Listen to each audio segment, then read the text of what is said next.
Good morning, good morning, good morning. Yes, we are here in Tenerife and it looks like we are on for competition.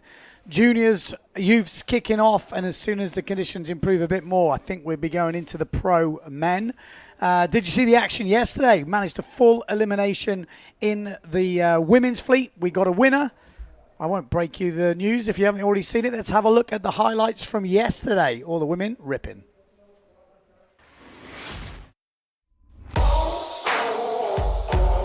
Welcome to Tenerife for the Playa Surf PWA World Cup, and today we saw the women in action.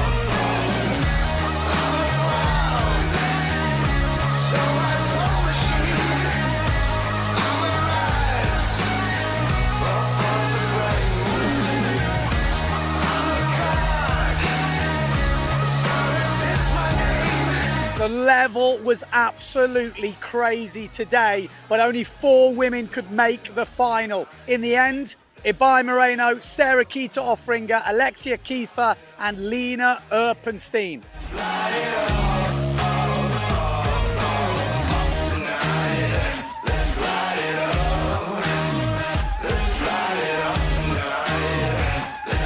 In the final, Alexia Kiefer and Lena Erpenstein had the better of the waves, but it was the German that took the single elimination win. She's also leading the world tour, so a worthy champion.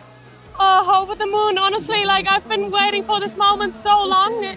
It's such a tough battle always with Sarah, with Justina, with Ibai, and I've never come on top, so I'm over the moon. Ooh! Amazing, I thought I was last because I didn't find good waves and I just did a small front loop, but wow, I have no words right now. It's amazing. I'm feeling very, very good right now. I'm stoked. Third, Sarah Kita Offringer, and in fourth, Ibai Moreno. So that is it for the women's result. We still could have a double elimination, so it's not over. But next up, tomorrow, we're going to be running pro men.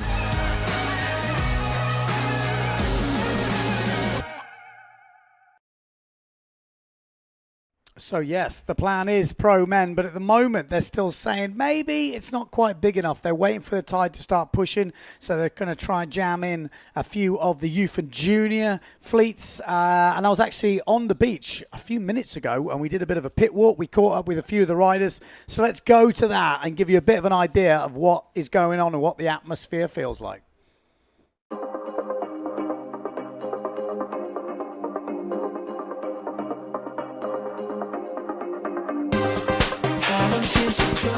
Okay, so it looks like we're on with, juniors first, but then going into pro men.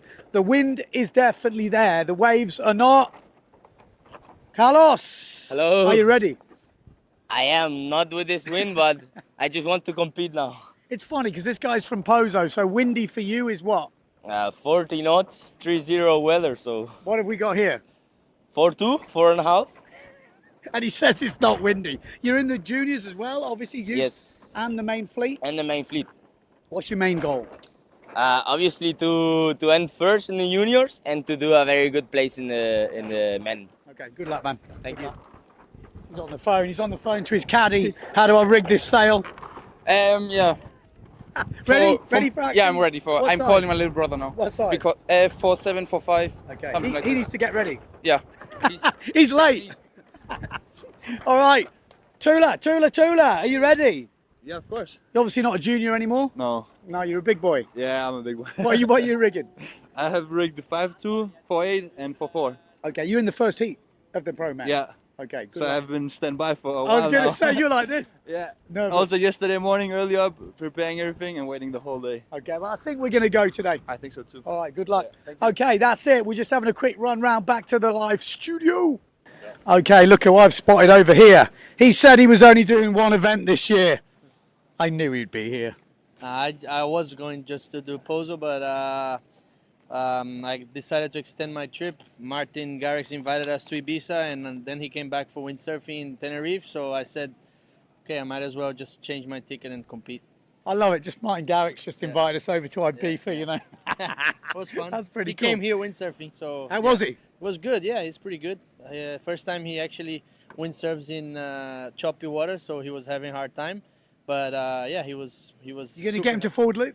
Yeah, he wanted to. When I said to him that to me forward was easier than the jibe, he said, "Oh, really? Yeah, I want to do that. Let's keep him.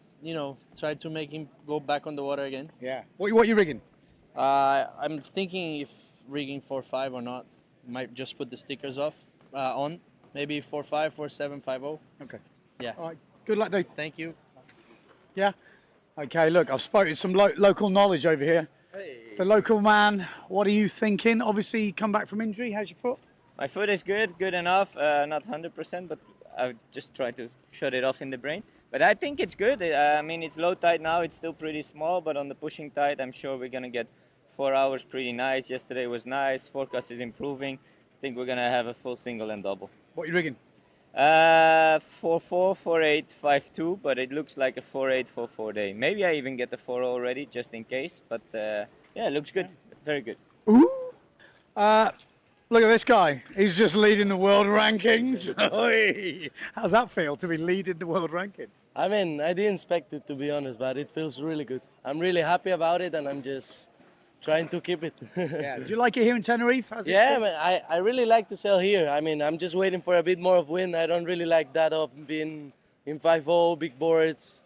That's not really my style, but I mean, if I take it 4 or 5 under, I take whatever. Okay. Well, it looks like we got wind now. So. Yeah, and right now looks really, I mean, not really windy, but it looks really fun. So I hope it stays like this. All right. Good luck today, mate. Thank you so much.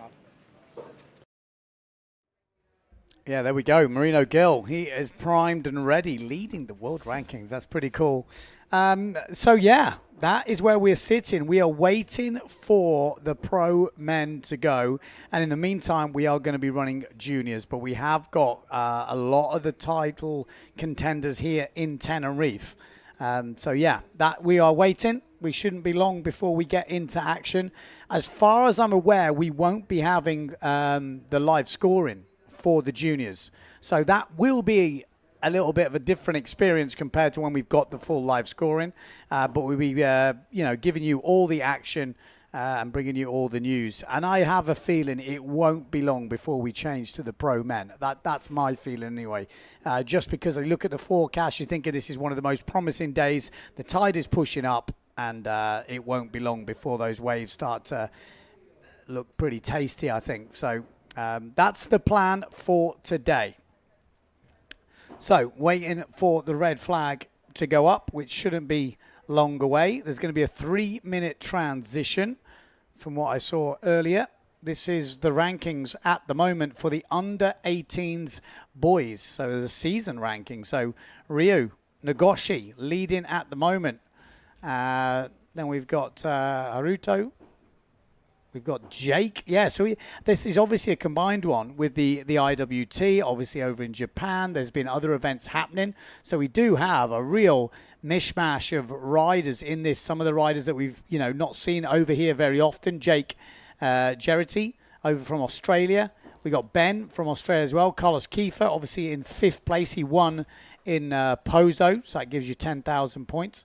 So I'm not quite sure. I'll be honest. I'm not quite sure how all the rankings work and how many events count. So I might have to do my homework on that. I apologise, but you can see there's quite a few Aussies in the mix there. But yeah, interesting. Really interesting. I actually have never seen that overall rankings like that.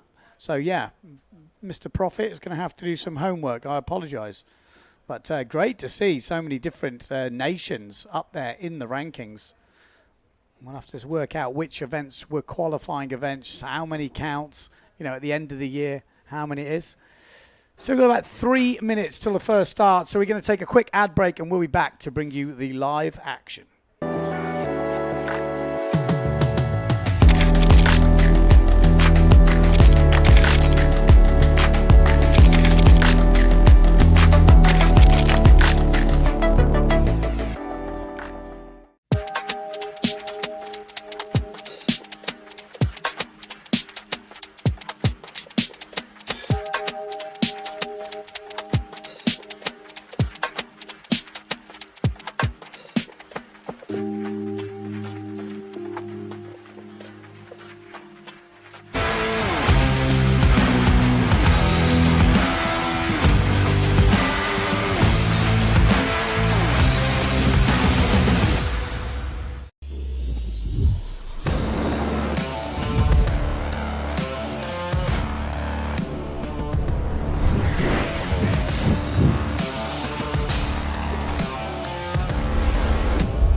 Do not travel with luggage, rent quality equipment, and enjoy.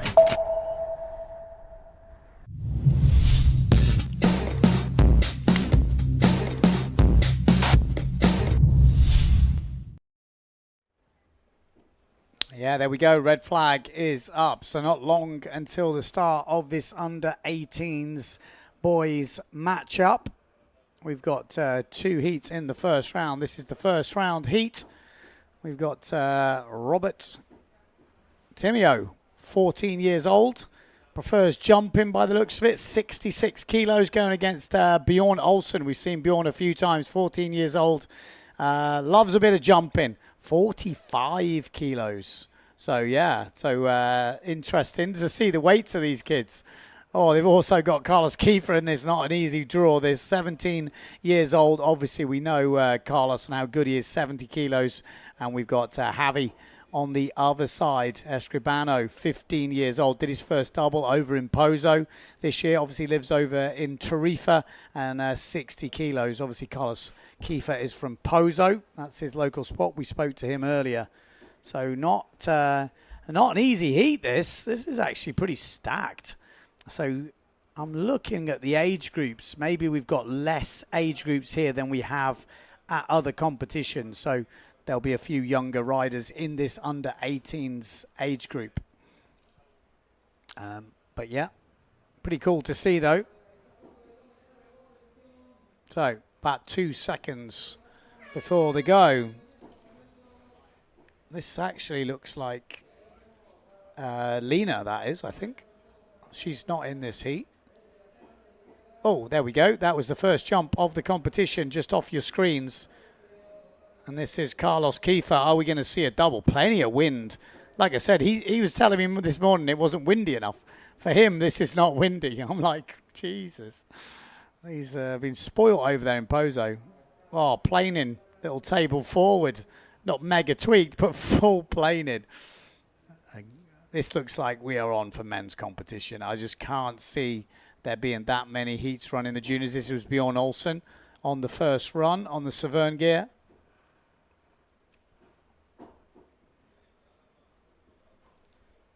Pretty rapid start.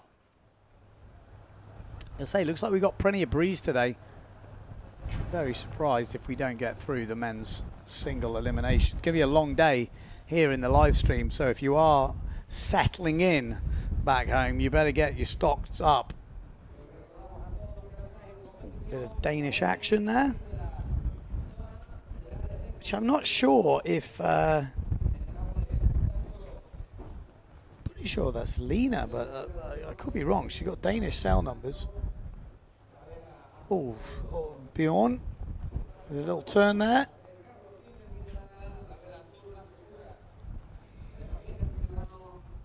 Bjorn just going front side down this inside bit. There's a big difference between the outside and the inside here in Cabezo. It does drop quite a lot.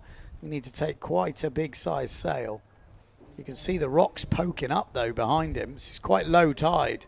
You have to be pretty careful, you know, you don't get carried away in the competition and ride all the way to the inside, because there are a few little rocks that stick out if you push it all the way to the beach. If you stay further out the back, it should be fine, but it's when you push it all the way to the inside you can get caught out.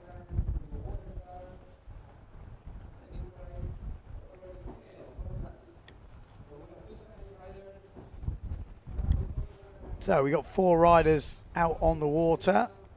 We've got the Frenchman, Robert. This is, oh, that was Javi. Oh, and he just goes down on that bottom turn. Carlos Kiefer behind him. Smack from Carlos. Like I said, my dream one day is to end up with live scoring. It's been a long time coming for the juniors, I've got to be honest, but I'll be loving it when it does finally appear, because it makes a big difference, obviously, to commentary and your viewing pleasure. So we can really get the tenseness, get the excitement going. You can see the low tide, you get some pretty nice little bowls. They've got a good shape. You can't always see how big they are from the beach. It sounds weird, but you need to be a little bit higher up to appreciate the power of them. Oh, there we go. Bjorn. Nice. Careful of them rocks, mate.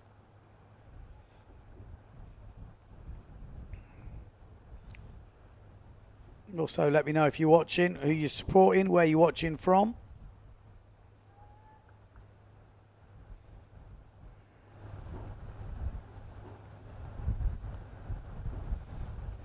Oh, is he on the rock? Want to be a rock superstar? If anyone wants to join me in the commentary booth today, you're very welcome.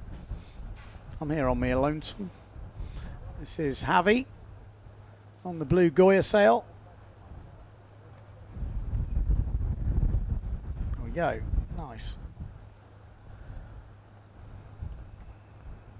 Carlos Kiefer a little bit late on that one.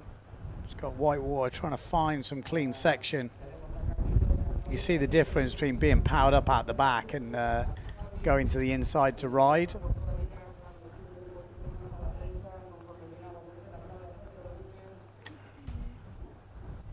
We'll have to go to the comments, keep me company. We got Andrea saying, in your opinion, which is the best wave sail? Well, it's a difficult question because I'm obviously sponsored. So even if I gave you what I thought, you might think that it was just because I was sponsored. But I mean, there are different wave sails out there, different feels, different pulls. Everyone's got their own favourites. I think you're best to tell me what your favourite wave sails are. I'm obviously a similar style rider, so I'd be favouring those boys.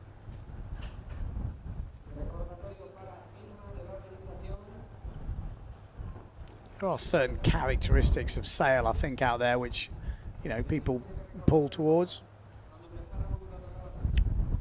Here he is. This is Robert. Timio. Robert Timio. It's sponsored by Cool. I used to have a pair of those flip-flops, those massive things from France. Like tennis rackets you wear on your feet. Just trying to find a little wave. Okay, where's the action at? So a lot of the action, the jumps will come from this side.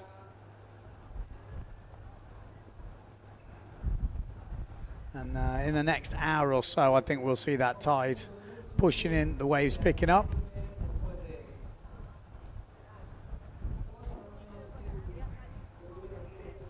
We got Bob watching from New Zealand, the depths of the winter. So it's bloody cold outside. Ah. So we've got someone to chat to. Because we've got plenty of wind. Carlos Kiefer, there we go. Little backside shaka into a front side, making the most of his small stuff. Tommy! All good. Living the dream. Yeah, it's windy. It's windier today. It's a bit more windier than yesterday. Whoa! Sorry, Bjorn going a bit loose on that top turn there.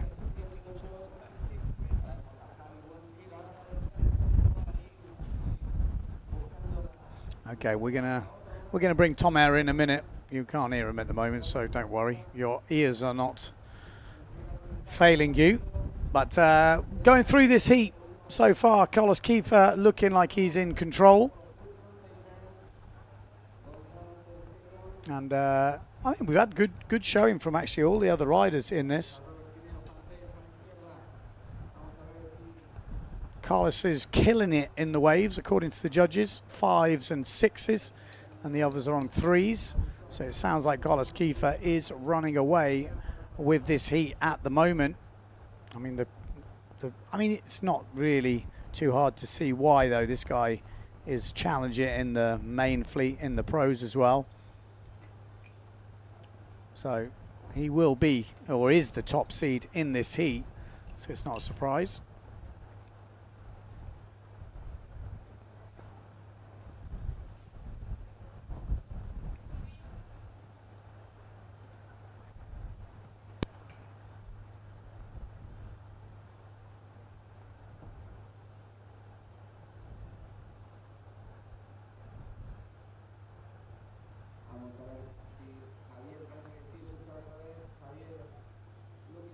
Okay, Javi on the inside.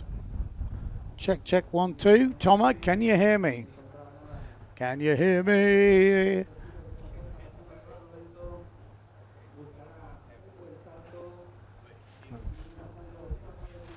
Okay, figuring out where he is. He's lost in the booth right now, wandering around as Bjorn comes in for a little wave.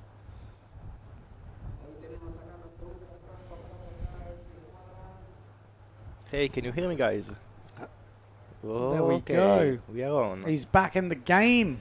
Yes. How you doing, Ben? What's the situation right now? Well, situation is they've got to push to get the pro men going. Otherwise, we're going to run out of time, I feel. So Yeah. obviously, juniors are up now, but I think it's only a matter of time before. It seems it's a bit windier than yesterday, although the waves are dropped a bit compared. Yeah. But I think for me, it's completable. You watch when you put the good guys out. You know, it's surprising how much of a difference those guys make. Let's say, you know, the guys at the back of the fleet maybe and need a bit more level. They look very similar, and that's the problem for the judges. But usually, like I'm going to use Marc Paré as an example. Okay. You put him out there, it's like, wow, is this spot changed? And the thing is, sometimes it's not, and it is difficult. But I think at the top end, you will see the difference. It makes it very tricky for the mid to bottom end riders. I would include myself in that. It's hard to stand out as compared to the other guys because the level is very similar. But that's competition, I think. As The you good need to guys will squeeze, make as it you need happen. to squeeze the tricks and the moves and yeah, it's completable. I mean, I guess we all wanted to be going off like the going Friday off. or whatever it was. Yeah, like the video, like the reels in the Instagram. But this is. I mean, that's the thing. For the people who don't know, like, basically, Tenerife over the years has just delivered, absolutely delivered.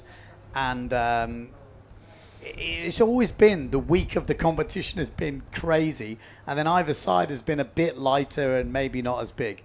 And then this year it was a few days early where I spoke to the local boys and they said it basically has been the best conditions they've had all year. Wow. Which was before the competition. Wow, okay. On the Friday, Thursday and Friday. It looked like it, to be honest, seeing the guys sending huge stall doubles and just going massive. So yeah. Something that you're not used to see. I mean, you see this thing, you're seeing this thing to the whole year, but yeah, it doesn't. You don't always see it. Was it's not a common sight here, but when it goes off, it goes off. So I kind of feel we've missed those maybe epic, crazy stuff, but we're going to get some good stuff today. When that tide pushes in, we're going to have a couple of hours of really good competition and some decent waves, I'm sure. I mean, I'm not really familiar with El Cabezo. I didn't sail there a lot, but this is the kind of average condition that we are getting most of the days of the summer, no? Yeah, yeah. This is the...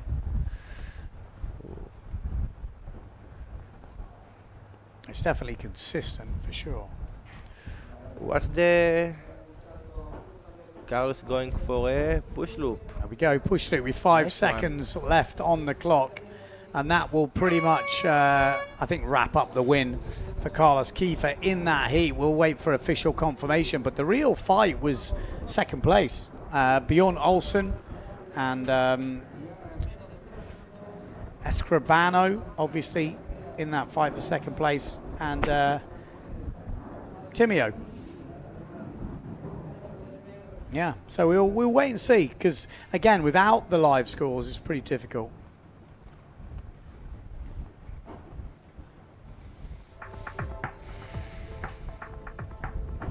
Bam. That was a decent stall forward from Bjorn at the beginning. We are watching the under 18. Yeah, under 18. I think there's got a few younger guys pushed into the under 18 because maybe they didn't have enough to have their own discipline. Yeah. So, you know, it is difficult for a few of your younger riders, but they get to go through, and who knows, you know, we are going to see some qualify through this. I like that stall forward at the beginning from Bjorn. Could that be the difference maker? Carlos killing it with the backside. Oh, that was unlucky. That was a decent hit. Bright future for those kids, for those juniors. So nice to see them sending it those days together with. Doesn't matter how gnarly or big it is. The guys, those kids are actually no fear, kind of. Yeah. No fear. They're crazy, everywhere all the time, just there. The level's insane. So yeah, this is next heat coming up. Konishi and Mafna. Mafna 16, Konishi 15. Prefers to ride. Mafna, that's the first time we've seen that. Weight 68 kilos. Tour ranking 10th. So he's right up there, and he's been styling it. The German, Konishi, we don't know much about him, so we'll have to wait and see. On the other side of the draw, we've only got 3 people in this heat. So Nagushi is 17 years old, and this guy goes absolute nuts. He's leading the tour rankings and the under 18. He's from Awazaki in Japan, obviously. First jump in 60 kilos, and this guy throws some crazy doubles. Like, he is the double master. Well, master of disaster. Like, sometimes it's glory and sometimes it's just full sending. But he's definitely a joy to watch on the water, that's for sure. One of the kamikaze crew, no? Yeah, this is how we call him. He goes absolute nuts. And he's been going nuts for a few years as well, you know. Yeah. I think he was 15 when I first saw him, 14, 15 in Pozo, and he was just going nuts. I was like, wow, who's this kid? It's always motivating to sail with those guys. Yeah, it's going to be an interesting one, isn't it? So there we go. That is the green flag. Looks like the boys are starting up on the right hand, or on the left hand side as we look out. Right hand side looking back in front of the big rock. So they're going on the jump run first. It's 1 jump, 2 waves to count. And it is better to get your jump out of the way because once you go down and ride, you don't always have jumping opportunity. So it's nice. The best thing for Tenerife is to get your jump off on this first run. Ryu trying to find that first run. And there he is. There's a back loop. And he is going to get it. That'll do. Pretty shallow at this state of tide. You can see how far the tide is out. Okay, this is Konishi, I think it is. The forward loop as well at the same time. 39 is the tour leader at the under 18s level. Few people asking about Costa. Yep, Costa is in Peru at the moment, so keep your eye on that competition. There's 2 4-star events going on at the same time.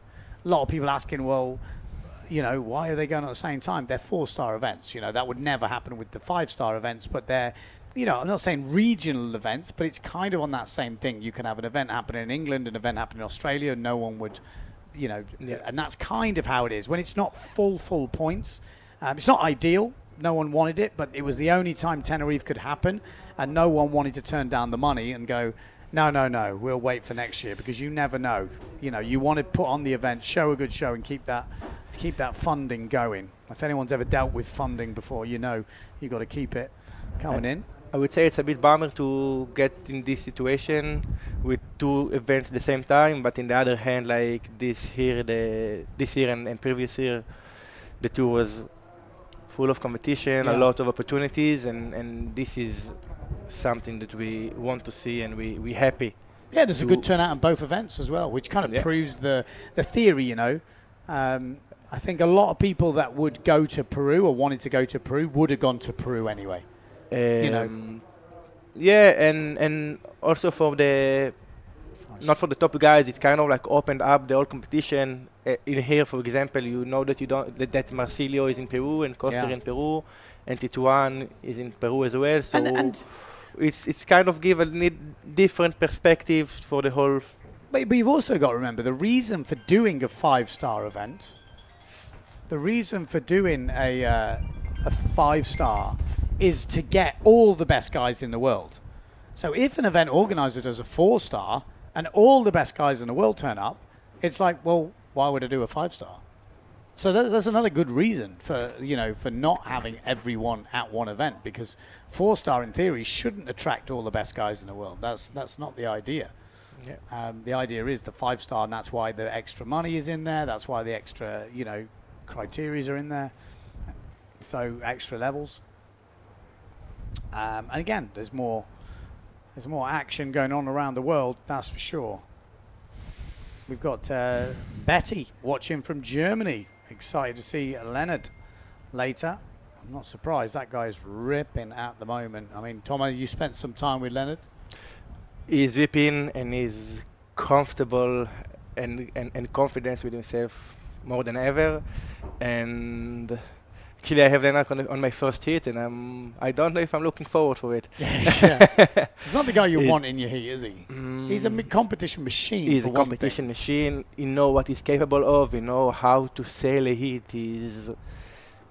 Feels like he's with this zero stress, 100% confidence, and I mean, I think you could see it in Fuerteventura with the freestyle event. He was just flying there, and he was just sailing kind of against himself for the whole event. But yeah, you know, Leonard is like one of a kind, and it's easy to talk about him because there is like so much to. He's a bit of a freak as well. Like, I mean, he's a freak in the sense of he's so focused at such a young age. Yeah, he's so driven. He knows where he wants to be, knows what he needs to do, and he's doing it. Here we go, another back loop from Ryu. Just gets wet on that one. 7 minutes 20 on the clock. I'll try and give you a couple of scores if I can. See if the judges are giving me them. In those days, I found it really hard to choose the right waves. Like, you cannot to position yourself on the right moment to be able to hit all the section. This is the tricky part, I would say. Tenerife definitely is. There's local knowledge here. The more time you spend at the spot, the easier it gets. It's not an easy spot to do what you need to do in competition. That was a decent hit from Konishi, I think it is there. The other Japanese rider. So results coming through from the first round is Carlos Kiefer in first place. Then we've got Escribano in second place. And then it is Bjorn Olsen in third. And Timio, Robert, in fourth place. Here we go. Konishi, he's a pretty good sailor by the looks of it. Not really seen him much before. Making the most of the small surf.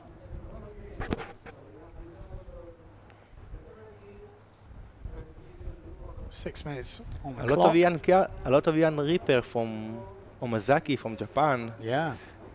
I mean, and Omazaki's starboard tack, remember, a lot of the time. So to see them ripping it up on port tack is a bit scary, because how good are they on the other tack? That's the question.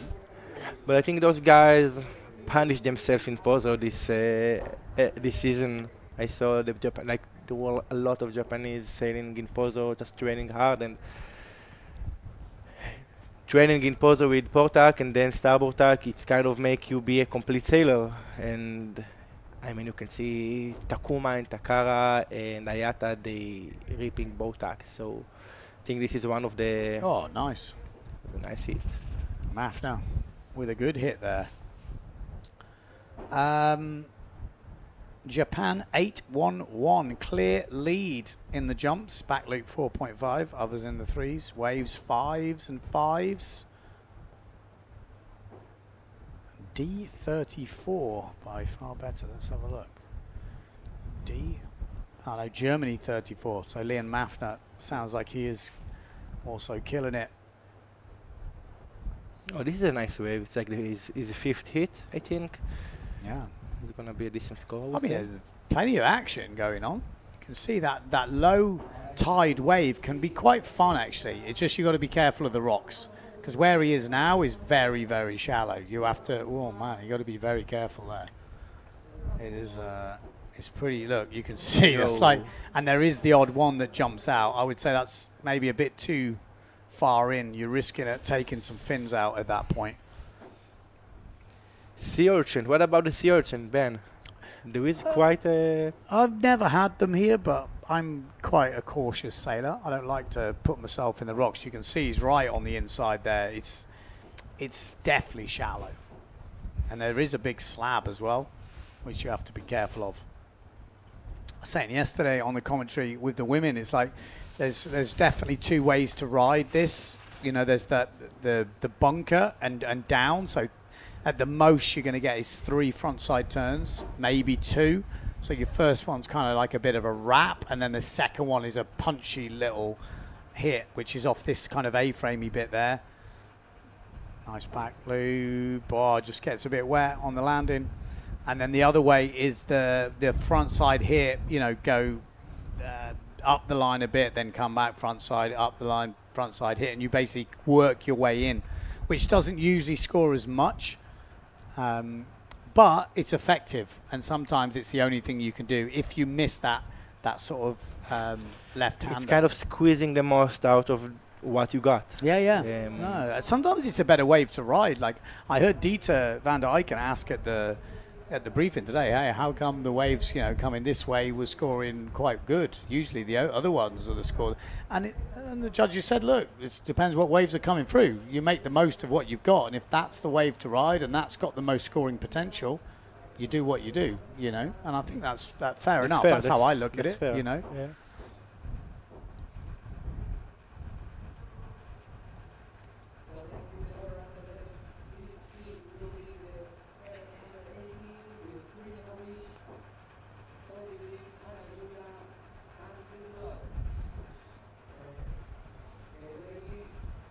I've tried to explain this Peru Tenerife thing, but people keep still asking the same question. I don't know, maybe they don't like my explanation or they tuned in late, but I have explained it a few times. Nice set. Yeah, look at that. Starting. It is starting. I mean, will have to, if they want to make that men's pro fleet run, they will have to start pretty soon, because we haven't got all day with the right tide. And you can see it is starting to change now.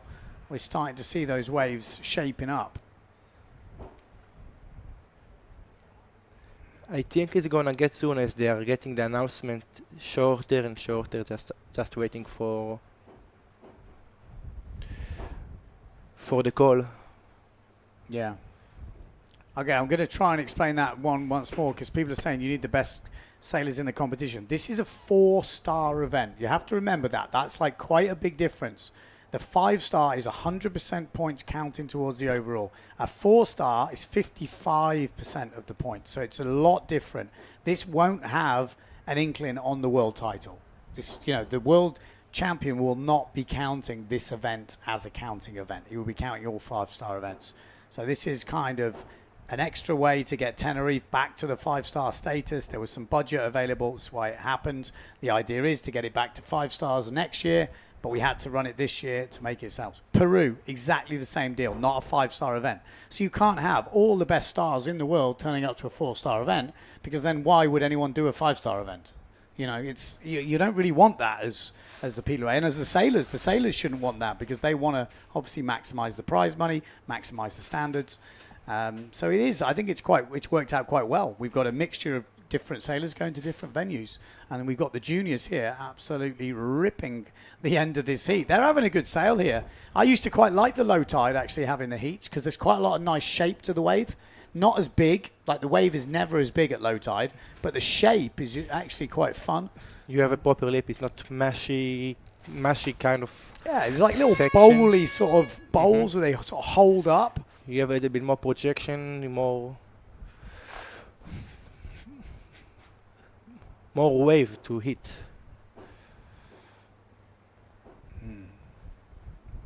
But looks good. Looks good. Liking the way this day is panning out.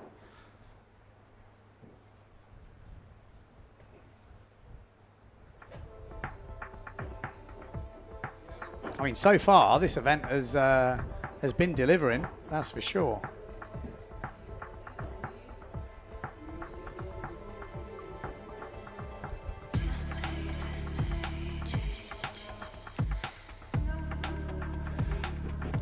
What sail size the guys are using right now, actually? I think 4 or 5. I saw a few of the guys rigging up, but you got to remember there's so many different weights out there. You've got juniors that are heavy and juniors that are absolutely weigh nothing. So the difference is kind of crazy. It's hard to even get an idea. It's like 4.0 to 4.5 to 5.0 to, you know, it's like it's kind of mad. Mafna had a good one there, but also the Japanese crew were ripping. That was a difficult 3-way battle, I would say. Be interesting to see what 2 riders go through because Konishi, Mafna and Noguchi all had good runs from what we saw. Maybe timing a little bit off on a few of them, but like I said, we don't see everything here. Okay, we're going women's juniors final next. So under 18s final, 11 years old. This is Gobish, one of the Gobish clan. And there is a clan, there's loads of them. 34 kilos, perhaps the lightest rider in this competition. And then 14-year-old Sol de Greek, 62 kilos. Prefers jumping. And Trine likes riding. That's it's interesting actually to see. What do you prefer, jumping? I would say jumping. Yeah, okay. And then we've got Anna Julia, 59 kilos, prefers jumping, obviously from Pozo, 16 years old.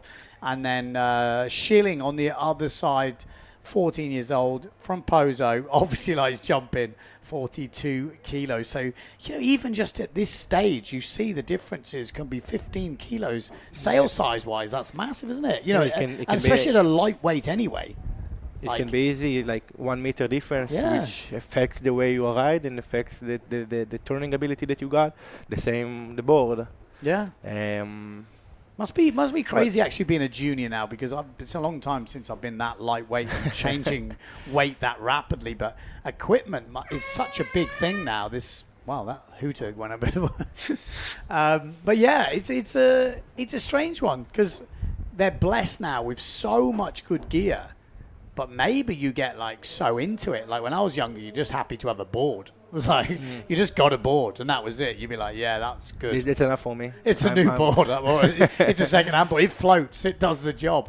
Whereas now there's so much information available and nice good equipment. Nice forward loop to kick things off from Sol de Greek.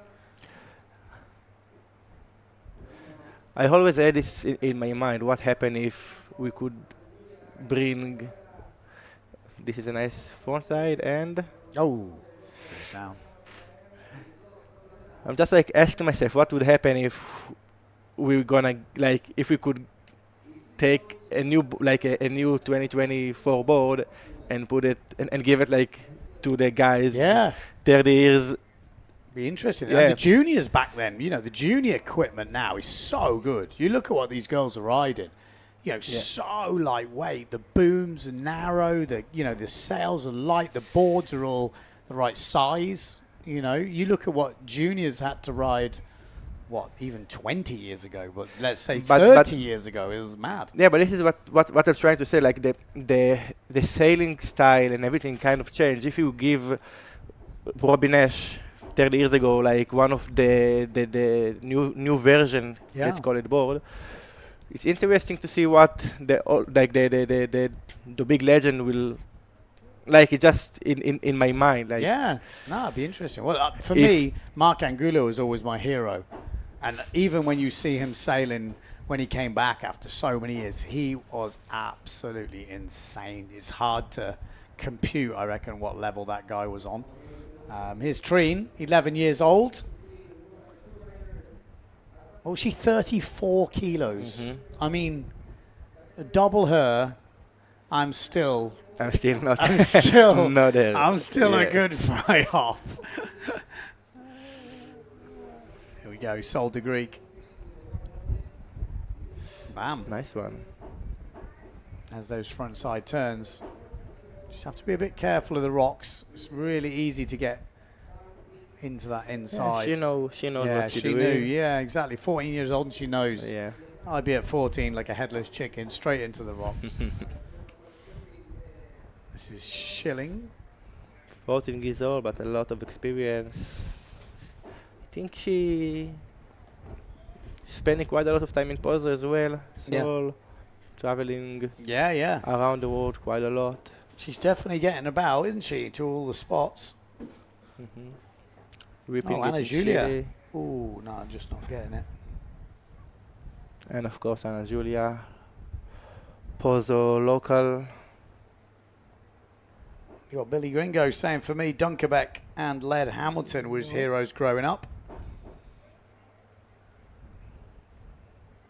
Yeah, pretty interesting. Was that a forward attempt from Trine? Whoa, Anna Julia just pole vaulting a little bit, getting the mast stuck in. There's De Greek still riding. I think she's in control of this heat, De Greek. She got that good forward at the beginning, and this is a great wave. Look at that. You could see already that acceleration on the bottom turn was going to deliver a decent top turn there. I mean, how much experience has she got for her age now? You know, she's been over in Fiji, she's been Chile, Peru. I mean, it's mad to think about where at such a young age, like all the spots she's been to, the results she's had, the competition experience. I mean, wow. The confidence with herself, she's still 14. Is that what it said? I think so. That's crazy, isn't it? That's crazy. That's absolutely insane. She's gonna someone to look up for the next year. Yeah.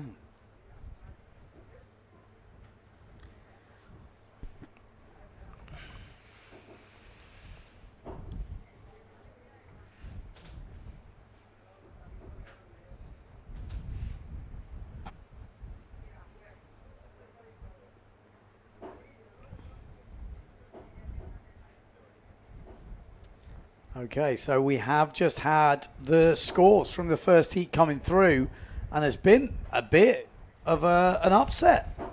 Ria Noguchi has been knocked out. So current tour leader has been knocked out by Konishi and Mafna. And I think we kind of saw that.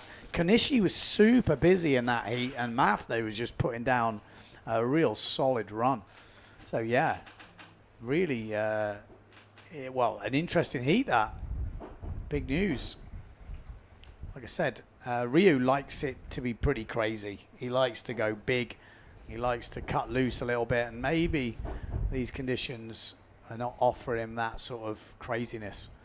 And this is Trine, 11 years old. I mean, look at the size of the gear. It's amazing that you can even buy this gear.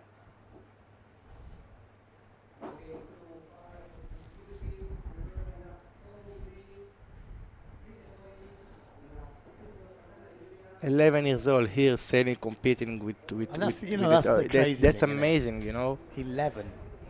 Wow, look at that. That was it. Wow, nearly had it. This is Schilling on the inside. Anna Julia on the Goya. Sol has got a 6-point wave and a 3-point wave at the moment, so that's 6-point wave. That is a decent score. Sol with the 5-point forward. And then the Anna Julia, I think, has got 3 point forward in second. So Sol at the moment comfortably in the lead. We've got a couple of more people saying in the comments, Windsurfing Heroes, Rush Randall, Angus Chater. Used to sell Diamond Head with Angus early mornings. Always had a kind word. Rush Randall, he was another one of my kind of favourites growing up, just from watching the Neil Pride videos. Probably before your time, wasn't it? Fast forward, moving target, rigmarole. Does that ring a bell? Nothing. No. Nothing. Just blank faces. That's when you know you're old and you're talking to these young windsurfers and they're like, "No, Ben, I've got no clue what you're on about." I had my. I kind of like to go back and to explore like the riders from of the older. Oh, bam! That little lip was banging, wasn't it? That was a proper.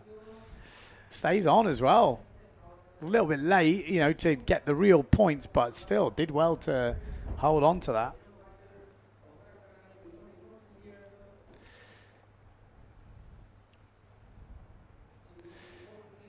In Pozo in Laola Bar, this is one of the heavy local bars in Pozo, and there is like so many signatures on the wall and like historical photos. Yeah. Remember seeing. That was the original proper, you know, place to hang out, Laola in Pozo. Yeah, and cool to see it. Cool to see all the old pictures. It's cool to see, and I had stuff. this year that I was just going photo by photo and like typing the names or the signature, and I found so many crazy riders. Yeah. Just like, I don't know, like Vidar Jensen. Bam. I mean, there is a guy who's doing like stall double one-handed. Yeah. And I kind of. They get forgotten. I was saying this to someone else. It doesn't take long before you get a little bit forgotten. Oh, look at that at the back. Schilling. A nice forward loop. Decent. Yeah, but it's surprising how quickly people's level gets forgotten. You know, it's I see it with a few people. You know, these guys were, like I said, Mark Angulo is a classic. He doesn't really get forgotten, but I think his level would be just insane right now. You know, turns up to keeper at 40 odd and then learns to clue first 360 full planing, and everyone else is trying, not getting close. You know, you're like, pretty impressive. And then disappeared. Nice turn from Schilling. She's finding these bowls on the inside. Schilling, pretty impressive sailing. I think it's the new guys coming with reels, with social, and just pushing themselves into the front, as the older generation kind of living peacefully with. Ooh, nice forward loop from Sol. That is true, but I mean, I think it's just a different type of media as well, isn't it? The same in any sport. Yeah. It's. But I remember like this one morning that I did it, like that I was actually searching the people in the holograph on the wall. I like my mind got. Yeah. That's some big names, especially Gran Canaria. But Ben, I think I'm gonna go rig myself now. Yeah, cool, man. Thanks, man. Thanks for popping in. Right, good luck today. Let's see. We're going to finish off this heat. 1 minute 30 to go. Under 18's women's final. I'll tell you what, Schilling is giving a good account of herself here. E247 on the White Severn really is making a good heat.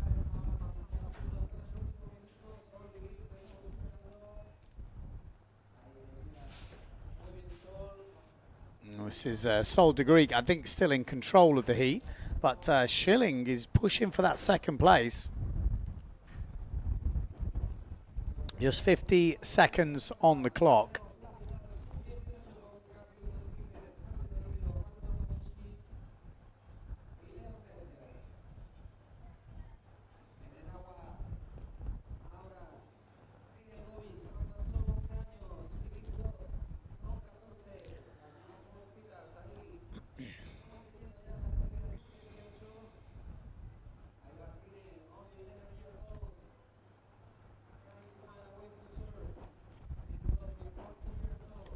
We go, Schilling again.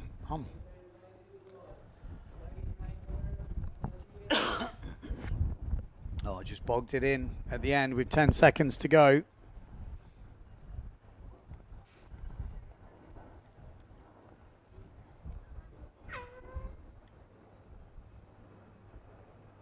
And there we go. That is the end of the heat. Will this count? Maybe. But Sol de Greek has had a fun heat there. Oh, there's 2 hooters. Is that significant? There we go. Little highlights from the heat.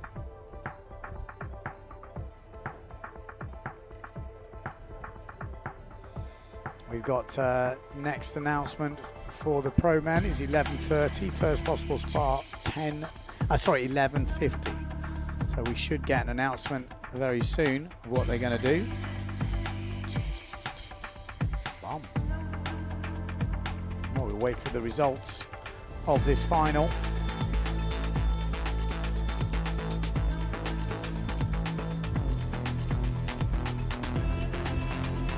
We're watching the future of this sport, and the comments are talking about the legends of the sport.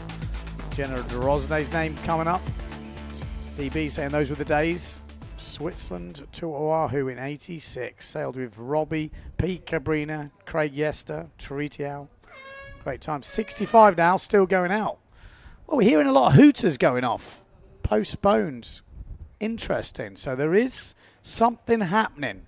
We could be having a switch to the pro men. I don't know, but postponement usually means that something is happening right now. So stay tuned. We'll wait for the results of that women's under-18s final. It looked to me like Sol de Greek would get the win, but second place, pretty close. Pro men, next announcement is 11:45. So no, we do have the pro men are not going out just yet. So I wonder what that postponement flag is for. We'll see if we... Yeah, while we're having a little wait here for the results to come through, we take a quick look at the adverts from the sponsors of this event that are all making it happen, and we'll be back to bring you the action.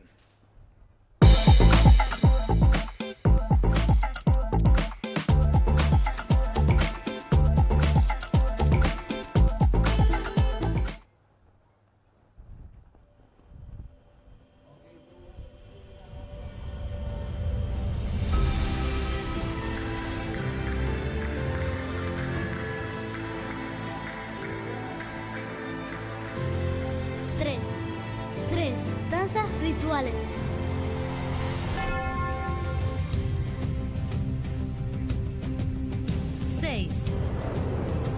Seis bienes de interés cultural.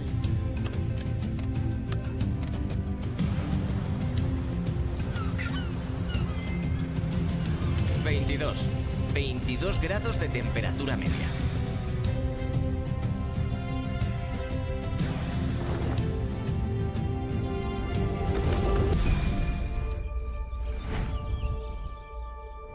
...38 kilómetros cuadrados de espacios naturales protegidos.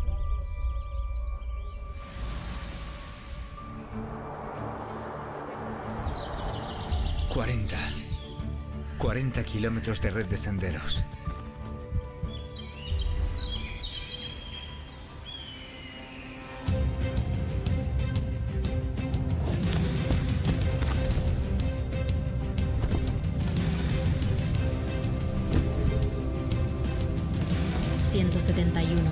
...171 metros de montaña roja.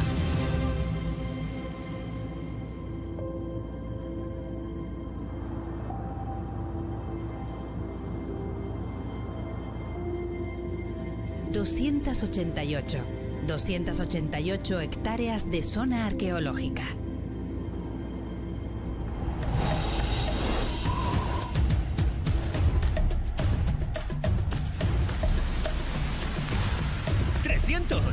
¡300 días de viento al año!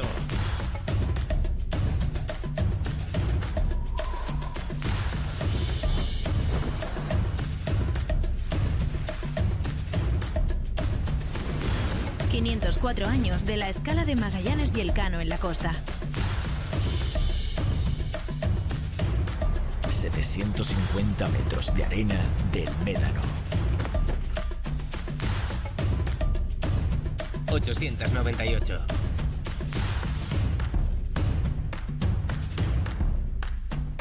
898 plazas hoteleras.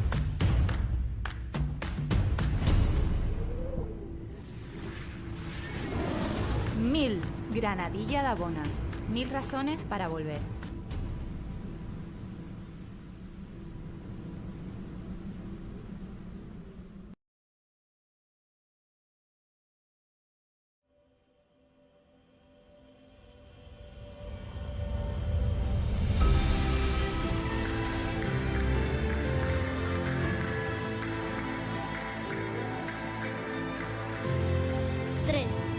Tres danzas rituales.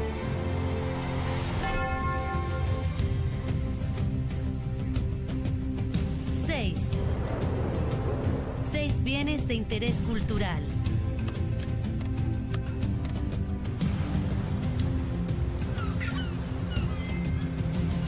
Veintidós. 22 grados de temperatura media.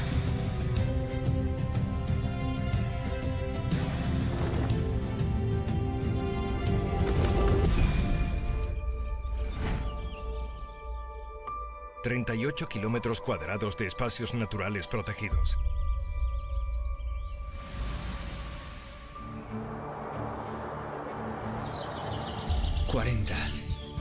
40 kilómetros de red de senderos.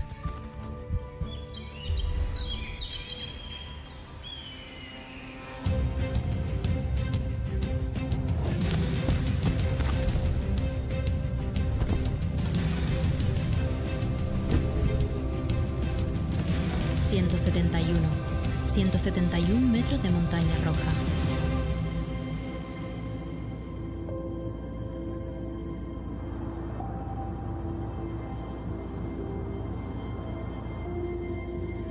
...288 hectáreas de zona arqueológica.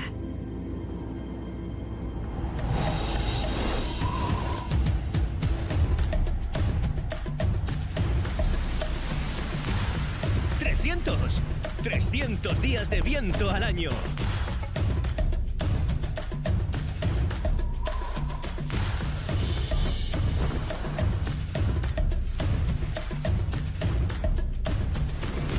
...504 años de la escala de Magallanes y Elcano en la costa. 750 metros de arena del Médano. 898.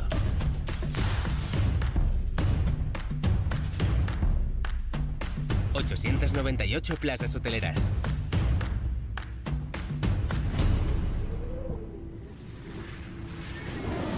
1000 Granadilla de Bona. 1000 razones para volver.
Do not travel with luggage, rent quality equipment, and enjoy.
Welcome back, and we are going into that junior final, but there is a bit of an update. Yes, there was a slight change of the results, and it is Nagoshi that gets through. So Carlos Kiefer is in this final. It's got to be one of the top seeds here. We got Leon Maffner from Germany, who looked very good in the early rounds. Both of these riders similar in age, 16 and 17 years old. One prefers riding, one prefers jumping, though. And on the other side, we have Ave Iskrabano going against Ryu Nagoshi. Now, Ryu Nagoshi, at one point, we thought he hadn't made it. He is the tour leader, but he has, in fact, made it. With both the riders on the same colour sail, there was a bit of confusion. So, yeah, 17 years old from Omazaki. He's in this. And Esperano, 15 years old. Like I said, getting his first double over in Pozo. Could he pull it off in this heat?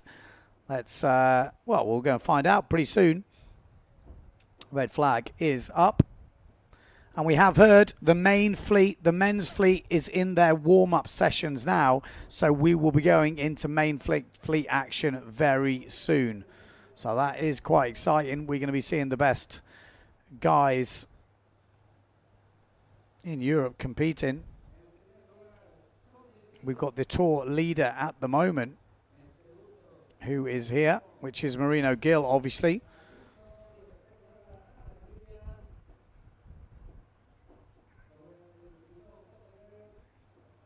And we will be giving you those results from that women's final as well.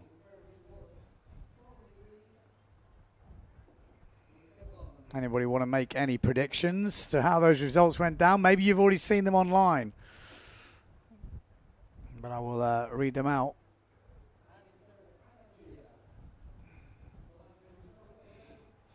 Here we go. We're going to see some jumps. Sometimes it's, I don't know if we can have a wide shot for this first. Actually, we've got so many cameras, we can have the instant replay. I apologise because so much action usually happens on this first run. I was out there before. I was seeing doubles getting thrown down. Oh, it sounded like someone just did a double forward. I'm guessing that's Carlos Kiefer. Like I said, this first run is usually where all the jumping happens. And here we go. Here's that. Oh, no, it was Nagoshi. Nagoshi with the double forward. That's what he's known for doing, but looks like it was a bit wet in the end. Will he go for the double? It was a bit windier in Pozo.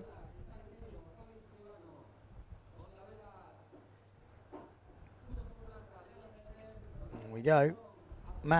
This is Carlos Kiefer. Now we know he's got a good double on him. And there it is. Oh, a little bit wet by his standards. Most people in the world would be very happy with that. But knowing Carlos, he will want to be a bit drier. Tabletop forward from Avi.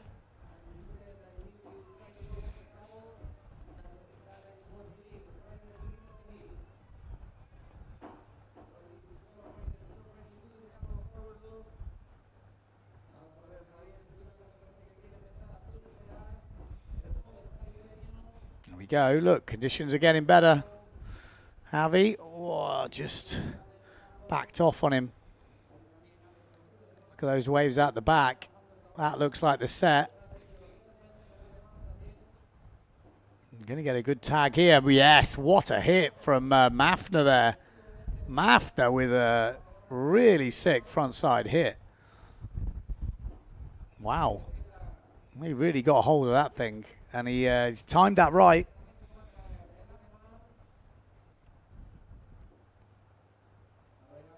Oh, we got a set. Back loop from Scribano. He is going to... No, maybe he just came off on the end.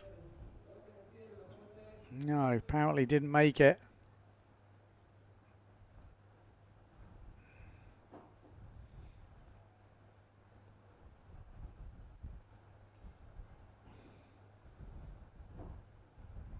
So 9 minutes 30 on the clock. Pretty good heat so far. All the riders are ripping. We've got the men's heat are going to start warming up at 12 o'clock with the first possible start, or I think the first heat will start at 20 past.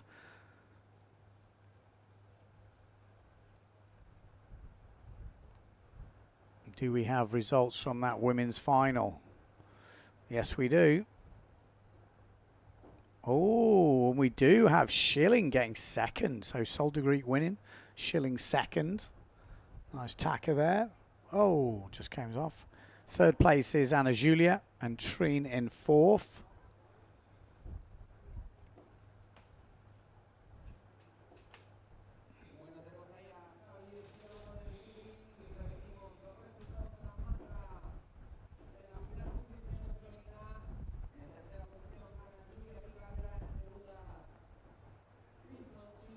Nice, finishing off. Here we go, Mafner. Is he going to get us? Oh no, not quite making it. He might get a little opportunity here. It's not a great opportunity. He's going to have to force the backy off a pretty flat wave. He did well there. Wasn't an easy ramp.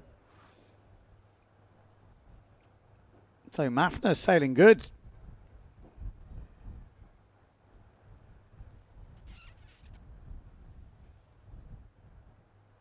Nagoshi. Are we going to see another double effort from him? Like I saw Liam Dunkerbeck out earlier, throwing down some doubles. Well, I say earlier, a couple of minutes ago.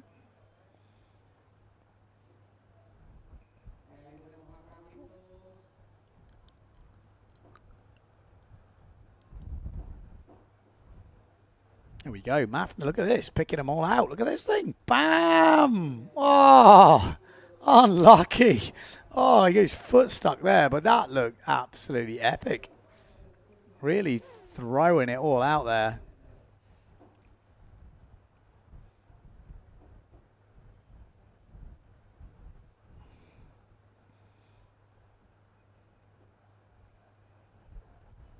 Bam, bam, bam, bam. Under 18s final going on at the moment. And the boys are throwing it down.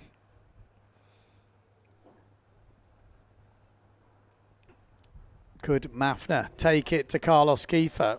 You know, it's not all about jumping. Only one jump, 2 waves.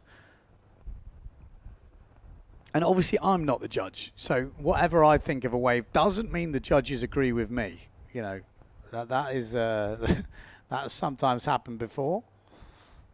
So, but I have to say, Mafner, from the turns I've seen, he is really throwing it down. But that double forward will definitely score more. That's pretty solid from Kiefer. Not the biggest of waves, but there we go. We've got an update on the scores right now. So back loop of 5 points for Mafner. 7 points for the double forward from Carlito. We've got double forward 4 points from Ryu and a 3 points forward from Escribano. So just 2 points he's given up on the jumps. From the back loop to the double, which is not too bad. The way I'm seeing him riding the waves, could he cause an upset? Obviously 2 waves, 1 jump to count. 5 minutes 30 on the clock. Both duotone riders.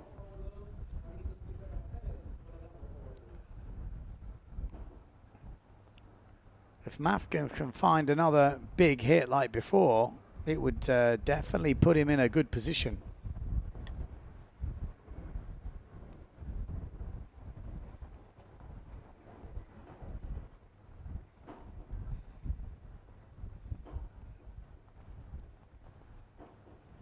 Okay, 5 minutes on the clock. Bam, Ryu. Nice. He's doing a bit of backside, frontside riding. There's not much of a wall on this thing. Didn't really reform as much as he probably would have liked. He's going to try and push it all the way to the bottom. This is Mafner.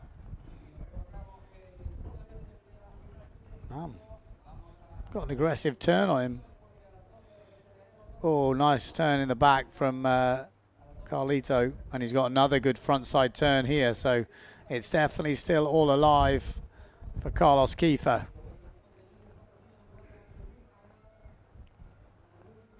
Japan has got a 7 points wave ride, but no second wave score at the moment.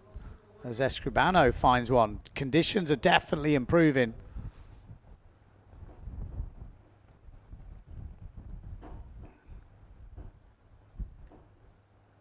Three minutes 50 on the clock.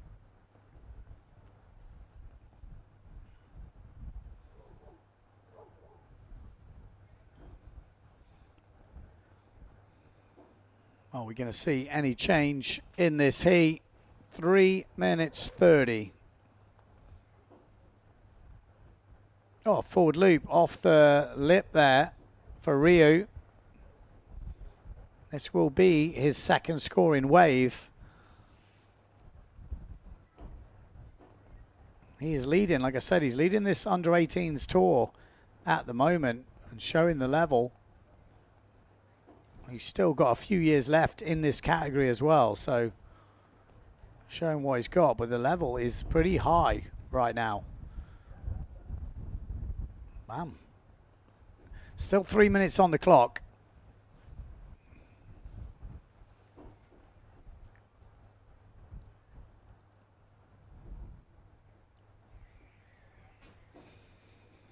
Oh, there's a double. Golito, I think it might even been a bit better than his first one. He does like a double, Carlos. I mean, when you grow up in Pozo, watching all the riders throwing down the big moves, coming every year to town, the World Cup sailors, it kind of becomes normal. Especially for the young kids growing up. I always remember Carlos when I first got to Pozo. When I first time seen him in Pozo, he was absolutely tiny. Obviously now, he's still under 18 years old. He's still mad. I think he was sailing at 9 years old or something. That's the back loop from Javi, not making it.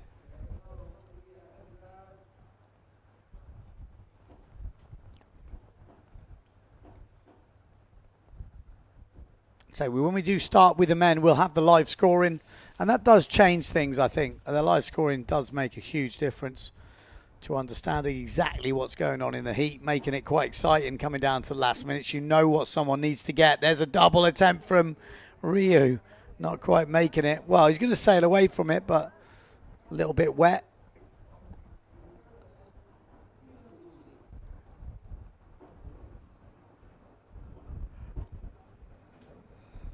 One minute 15 on the clock.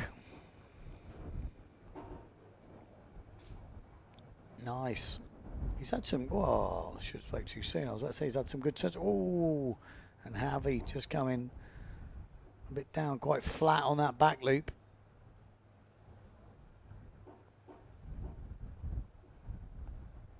Here we go. Bottom turn from Carlos. Bam.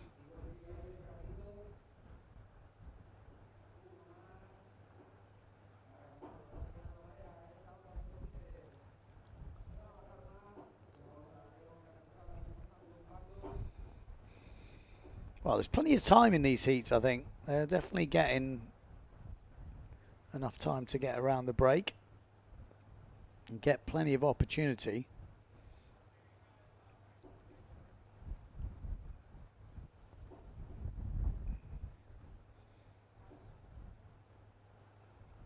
"15 seconds on the clock."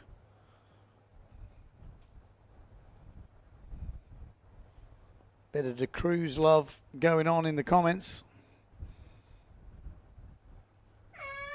Bam, on the hooter. And there we go. That is the end of the under-18s final. And it's now official warm-up for the men's as we watch the highlights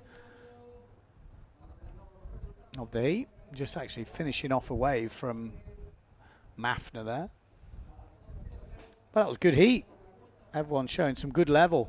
But red flag is up, so end of the juniors, and it will be into the main fleet.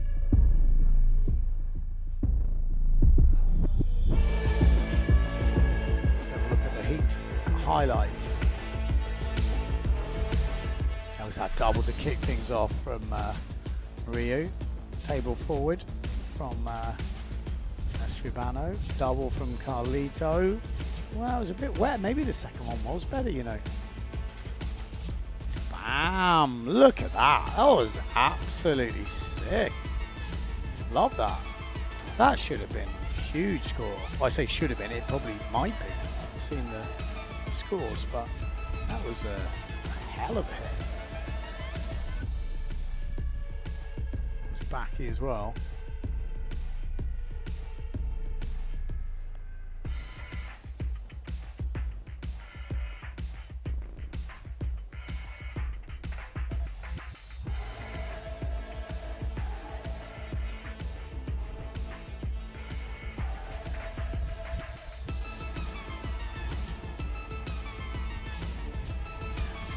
There's some good stuff in there for sure. Difficult to split it, but my favourite hit has to be that Mafner hit. That was decent as well. Mafner again. He's got good style, and that double up towards the end I think was a bit better. Does change the game a little bit.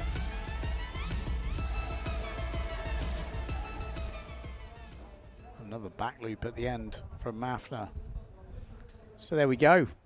We are into official warm-up.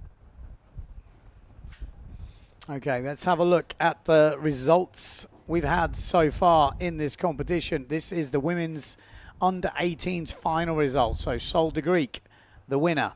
There's Lottie Schilling in second place, Anna Julia in third, and Trine Gobish in fourth place. So good result for Schilling there in second. I mean, she's only a young rider and definitely showing it. I mean, Sol de Greek's not exactly old. 14 years old at the top as well, so kind of crazy the level of these young rippers. Okay, I just heard a hooter, but I think that's the official warm-up. Yeah. Okay, so red flag for the official warm-up. So it's like basically they'll set the watch for the actual heat, so all the riders can get into sync. And they're not having to wait for that one. So the guys in the first heat can start their watch. Yeah, so that's how we're looking. If you are in the comments, let us know who you're supporting, who you're cheering for. I'm just looking at the comments now. It looks like the Frenchies have taken over. Esteban de Cruz is the best. I love him. Yeah, we love a bit of banter. Come on, there's a bit of de Cruz love going on. Anyone else got any other favourites? We've got a lot of heats to get through today, I can tell you that much. I might have to go stack up on the caffeine. But Tenerife delivering right now. I know you've heard so many riders say this, but it's good to be back. 5 years we've been away, and it's kind of been missing. We've been like... Yeah, it feels good to be back in Tenerife. It's a very good compliment to Pozo, and it obviously makes a lot of sense if you can go from one island to the other. Obviously, we had Fuerteventura in between. So, yeah. Oh, I've just seen some results coming through. Is there any upsets? Well, maybe not. Maybe not. Maybe not. I mean, from what we saw on that live stream, I can definitely say it was very interesting to see some of the big hits there. But obviously, it's two waves, one jump to count. Okay, right. Well, let me just do a little bit of sanding around to make sure we're all on the same page here. I'm not being rude. I can't do two things at once.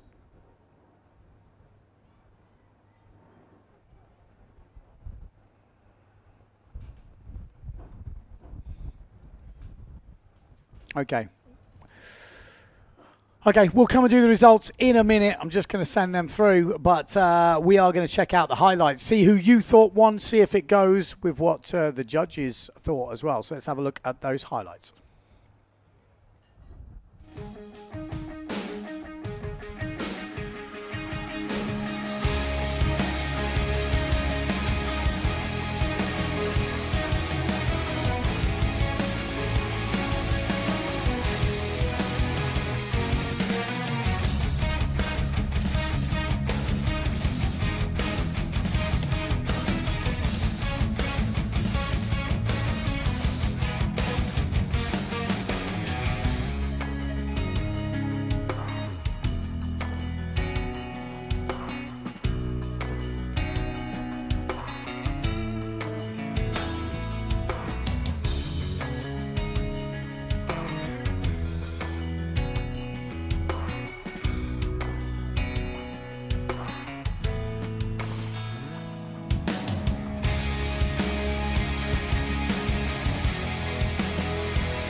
So there we go. What do you think of that? Who is your top four in the under-18s finals? We got Carlos Kiefer, obviously top seed in that. Leon Maffner from Germany had some big hits. We had Ryu Nagoshi threw down that double, and there we go. Spoiler alert, that is the results right there. So Carlos was the winner. Ryu Nagoshi in second place, the tour leader. Leon Maffner third place. Have in fourth. Konishi fifth with Bjorn Olsen. And then Timio Robert from France in seventh place. So there we go. That is the under-18s. We are coming into the pro men's now. So there is the warm-up. I'm going to take a rest because it's going to be a long day today. I'm going to be talking a lot. I might go and find myself a co-commentator to get these heats underway. But probably like 5 to 10 minutes time, we'll be coming back to bring you the live action from the pro men here in Tenerife.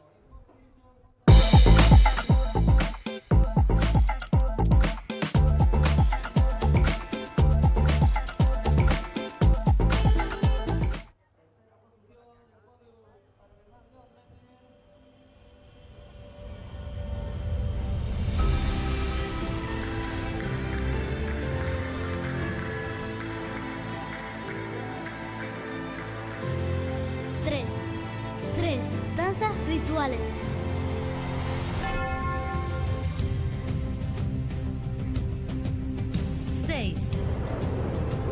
Seis bienes de interés cultural.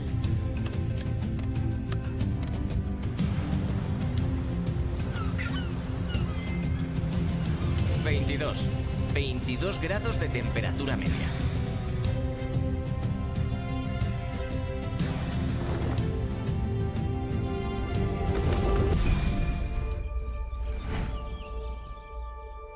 ...38 kilómetros cuadrados de espacios naturales protegidos.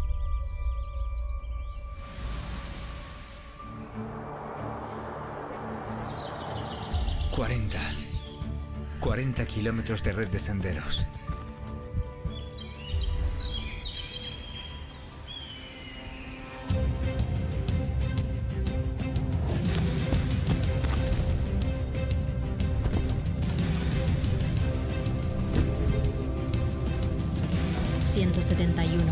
...171 metros de montaña roja.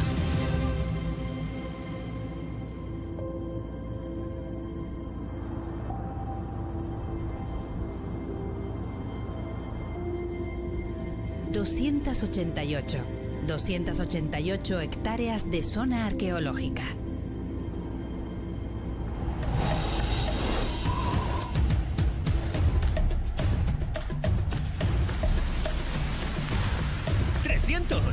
¡300 días de viento al año!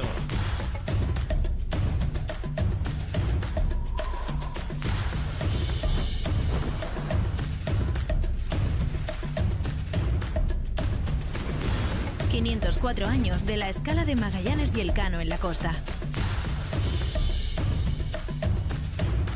750 metros de arena del Médano. 898.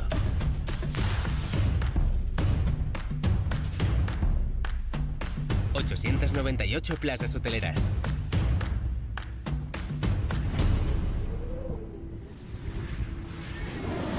1000 Granadilla de Bona. 1000 razones para volver.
Do not travel with luggage, rent quality equipment, and enjoy.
Okay, we're back. We got the red flag up, and we are going into pro men competition. Yes, it has started, and this is the first heat. Simon Tula, Walter Scotto. Walter is a local master, 56 years old, and he goes big. Walter does 17th in Tenerife. It was a few years ago now, but he's got some skills. 22 years old, though, from Simon Tula, one of the young up-and-coming Danish riders. He's going to give it a good go. That is for sure. He's got some skills, Tula. And then on the other side, we've also got some young guns. Lucas Meldrum from the UK, British champion at the moment. Ranked 48th on the tour after going to Chile and Pozo. And then new guy in the main fleet. We've seen him in the juniors, but Bem from the Czech Republic is on his debut. This is 19 years old. So one of the young up-and-coming riders. I'm sure he's going to be in the under-21s as well. But yeah, it's going to be a difficult one. But 3 young guns going against the master. I spoke to Walter the other day, and he did kind of injure his knee. He kind of bent it backwards, which he said was not quite the ideal preparation for this. So hopefully he is okay. He was out there yesterday, though, so he is definitely sailing. And he is local. He knows where to go. He's kind of famous for going big. You know, he's cracking on a bit, like we all are, but he goes big, goes fast, always looking for the big jumps, Walter. 10 seconds.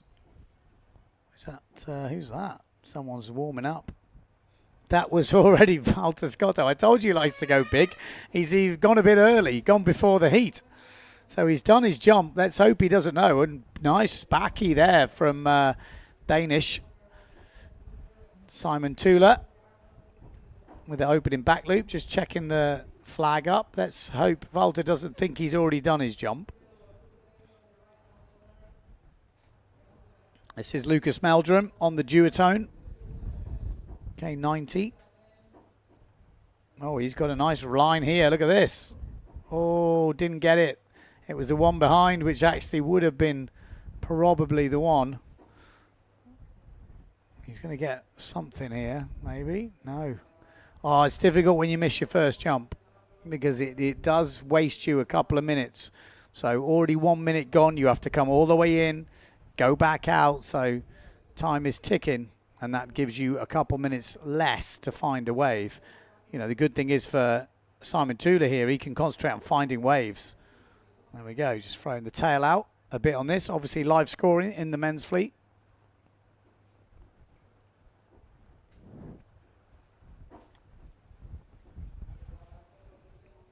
We are waiting for scores to drop. If you want to check out the individual scores yourself, if you go to the PWAWorldTour.com, click on the main banner in the middle of the page, and that'll take you to the scoring system. And it's got the YouTube link as well. We're just seeing the end of a jump there from Lucas Meldrum. Still forward.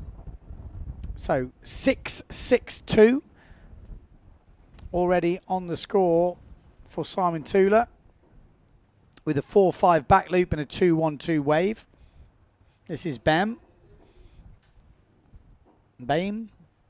I don't know. I'm not from the Czech Republic, but Bem. Nice. I'll tell you what, Lucas Meldrum looked good on the wave yesterday. He was unfortunate, I think, for him for get the heat cancelled. I thought he made a good showing. Bem's already got a 4-point back loop, a 3.95 to be precise.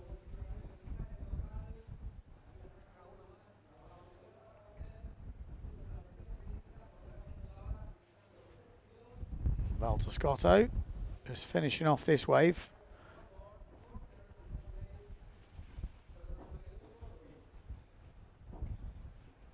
I was actually thinking about it. I wish I'd have entered the main event. I didn't. I'll have to find someone to take over for me. That's the problem. But it looks quite fun out there.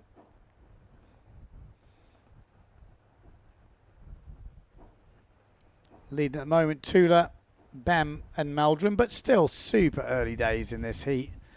Like I said, the problem for Walter Scotto is he did his jump before the hooter, and maybe he doesn't even know that, which can be dangerous to sail the heat thinking you've got to jump in.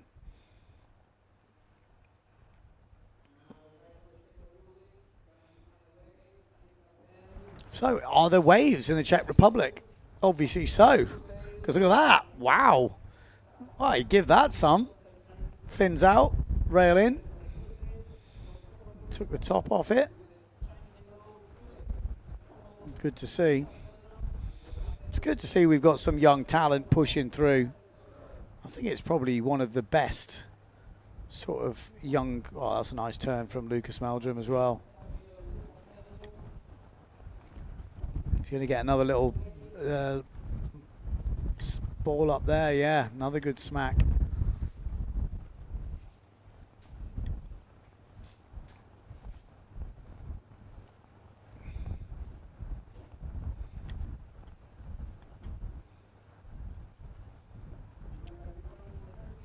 So Meldrum so far, just a 2.5 on his very first wave, waiting for that second wave score to drop. This is Valter Scotto.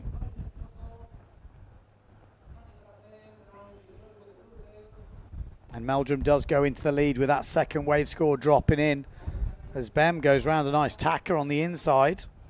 4.88 for the last wave from Meldrum.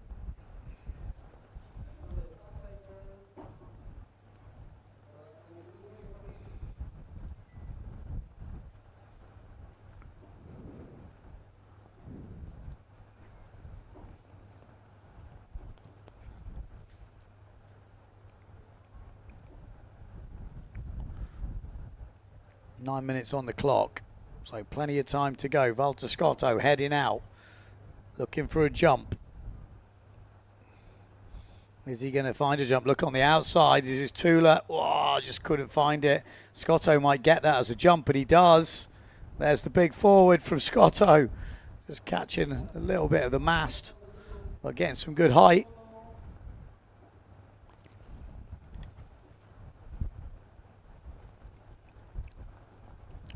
Any of you boys out there over 50, throwing down some big forwards?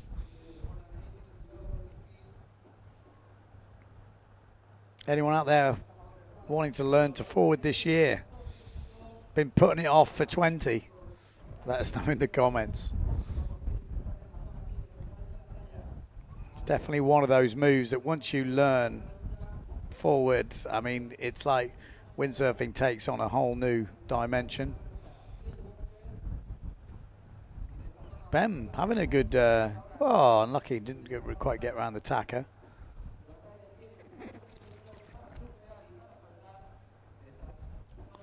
So, Meldrum still leading with that 4.88 wave. Good scoring wave, 3 minutes 40 on the clock. Low scoring forward at the moment from Meldrum. Probably needs to up that jump score. And I think that's what he's trying to do right now. Is he going to get an opportunity? No. Sometimes you have to take some pretty flat waves. This could be one of them. There's that stall forward. That's better from Meldrum.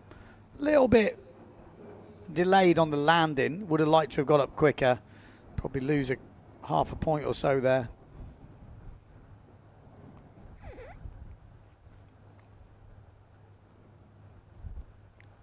Seven minutes on the clock.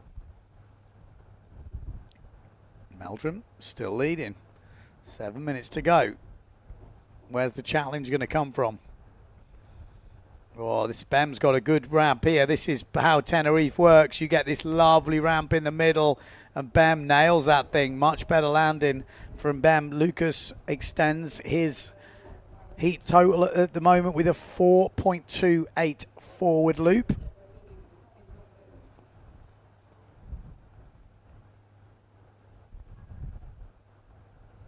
So looking good for Meldrum.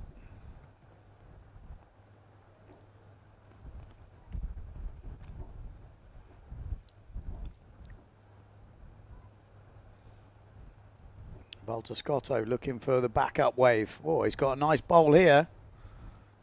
Bam, just didn't quite sit for him, but he's getting a couple of frontside turns. And that's that local knowledge, although drifting off the back. Really needed that one. It could have put him, well, 3 points would have put him probably up in second place with 5 minutes 50 to go, but in the end didn't quite get it.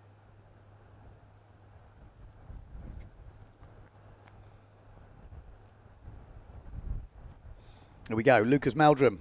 Oh, he's got a nice section here. Bam. Oh, chucking the fins out. Manages to get it under control, looking for a second. Oh, and gets it on the little reform. That will definitely be his second scoring wave, and that will put him even further in the lead. Although the boys have closed up on him. Simon Tula, 388 on his last wave score. Walter Scotto, oh, Tula with a better back loop there. Well, a good landing. I don't know if it's better than the first, but it was a decent landing. Bem still working this inside wave. Time's ticking down.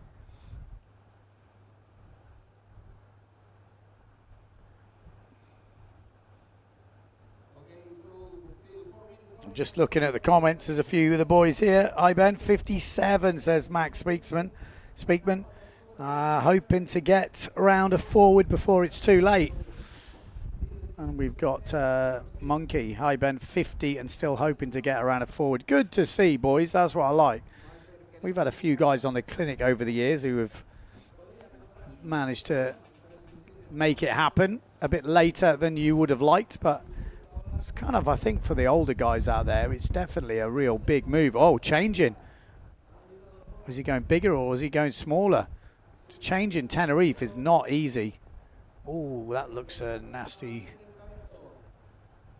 So Walter Scott, who's got the boys on the case here. Whoa, nearly lost the rig.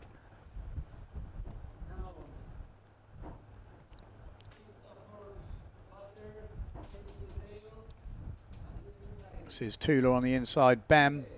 At the moment, Lucas Meldrum still leading. 4 points for that last wave. So a 4 and a 4.88 and a 4.28 has got him in the lead. Tula in second. Walter Scotto in third place. Needs to find something a bit bigger on the waves. Has he gone bigger? Has he gone smaller?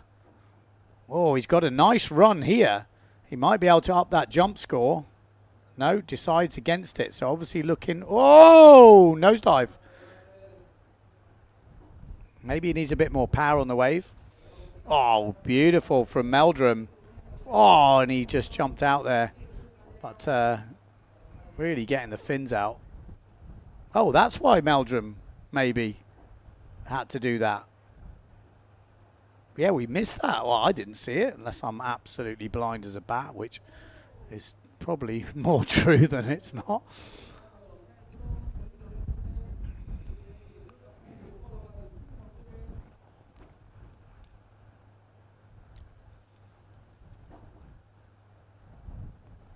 Walter Scotto, 2 minutes and 25 on the clock. Scotto needs to find a better wave, needs to find a better jump probably. Meldrum in command at the moment.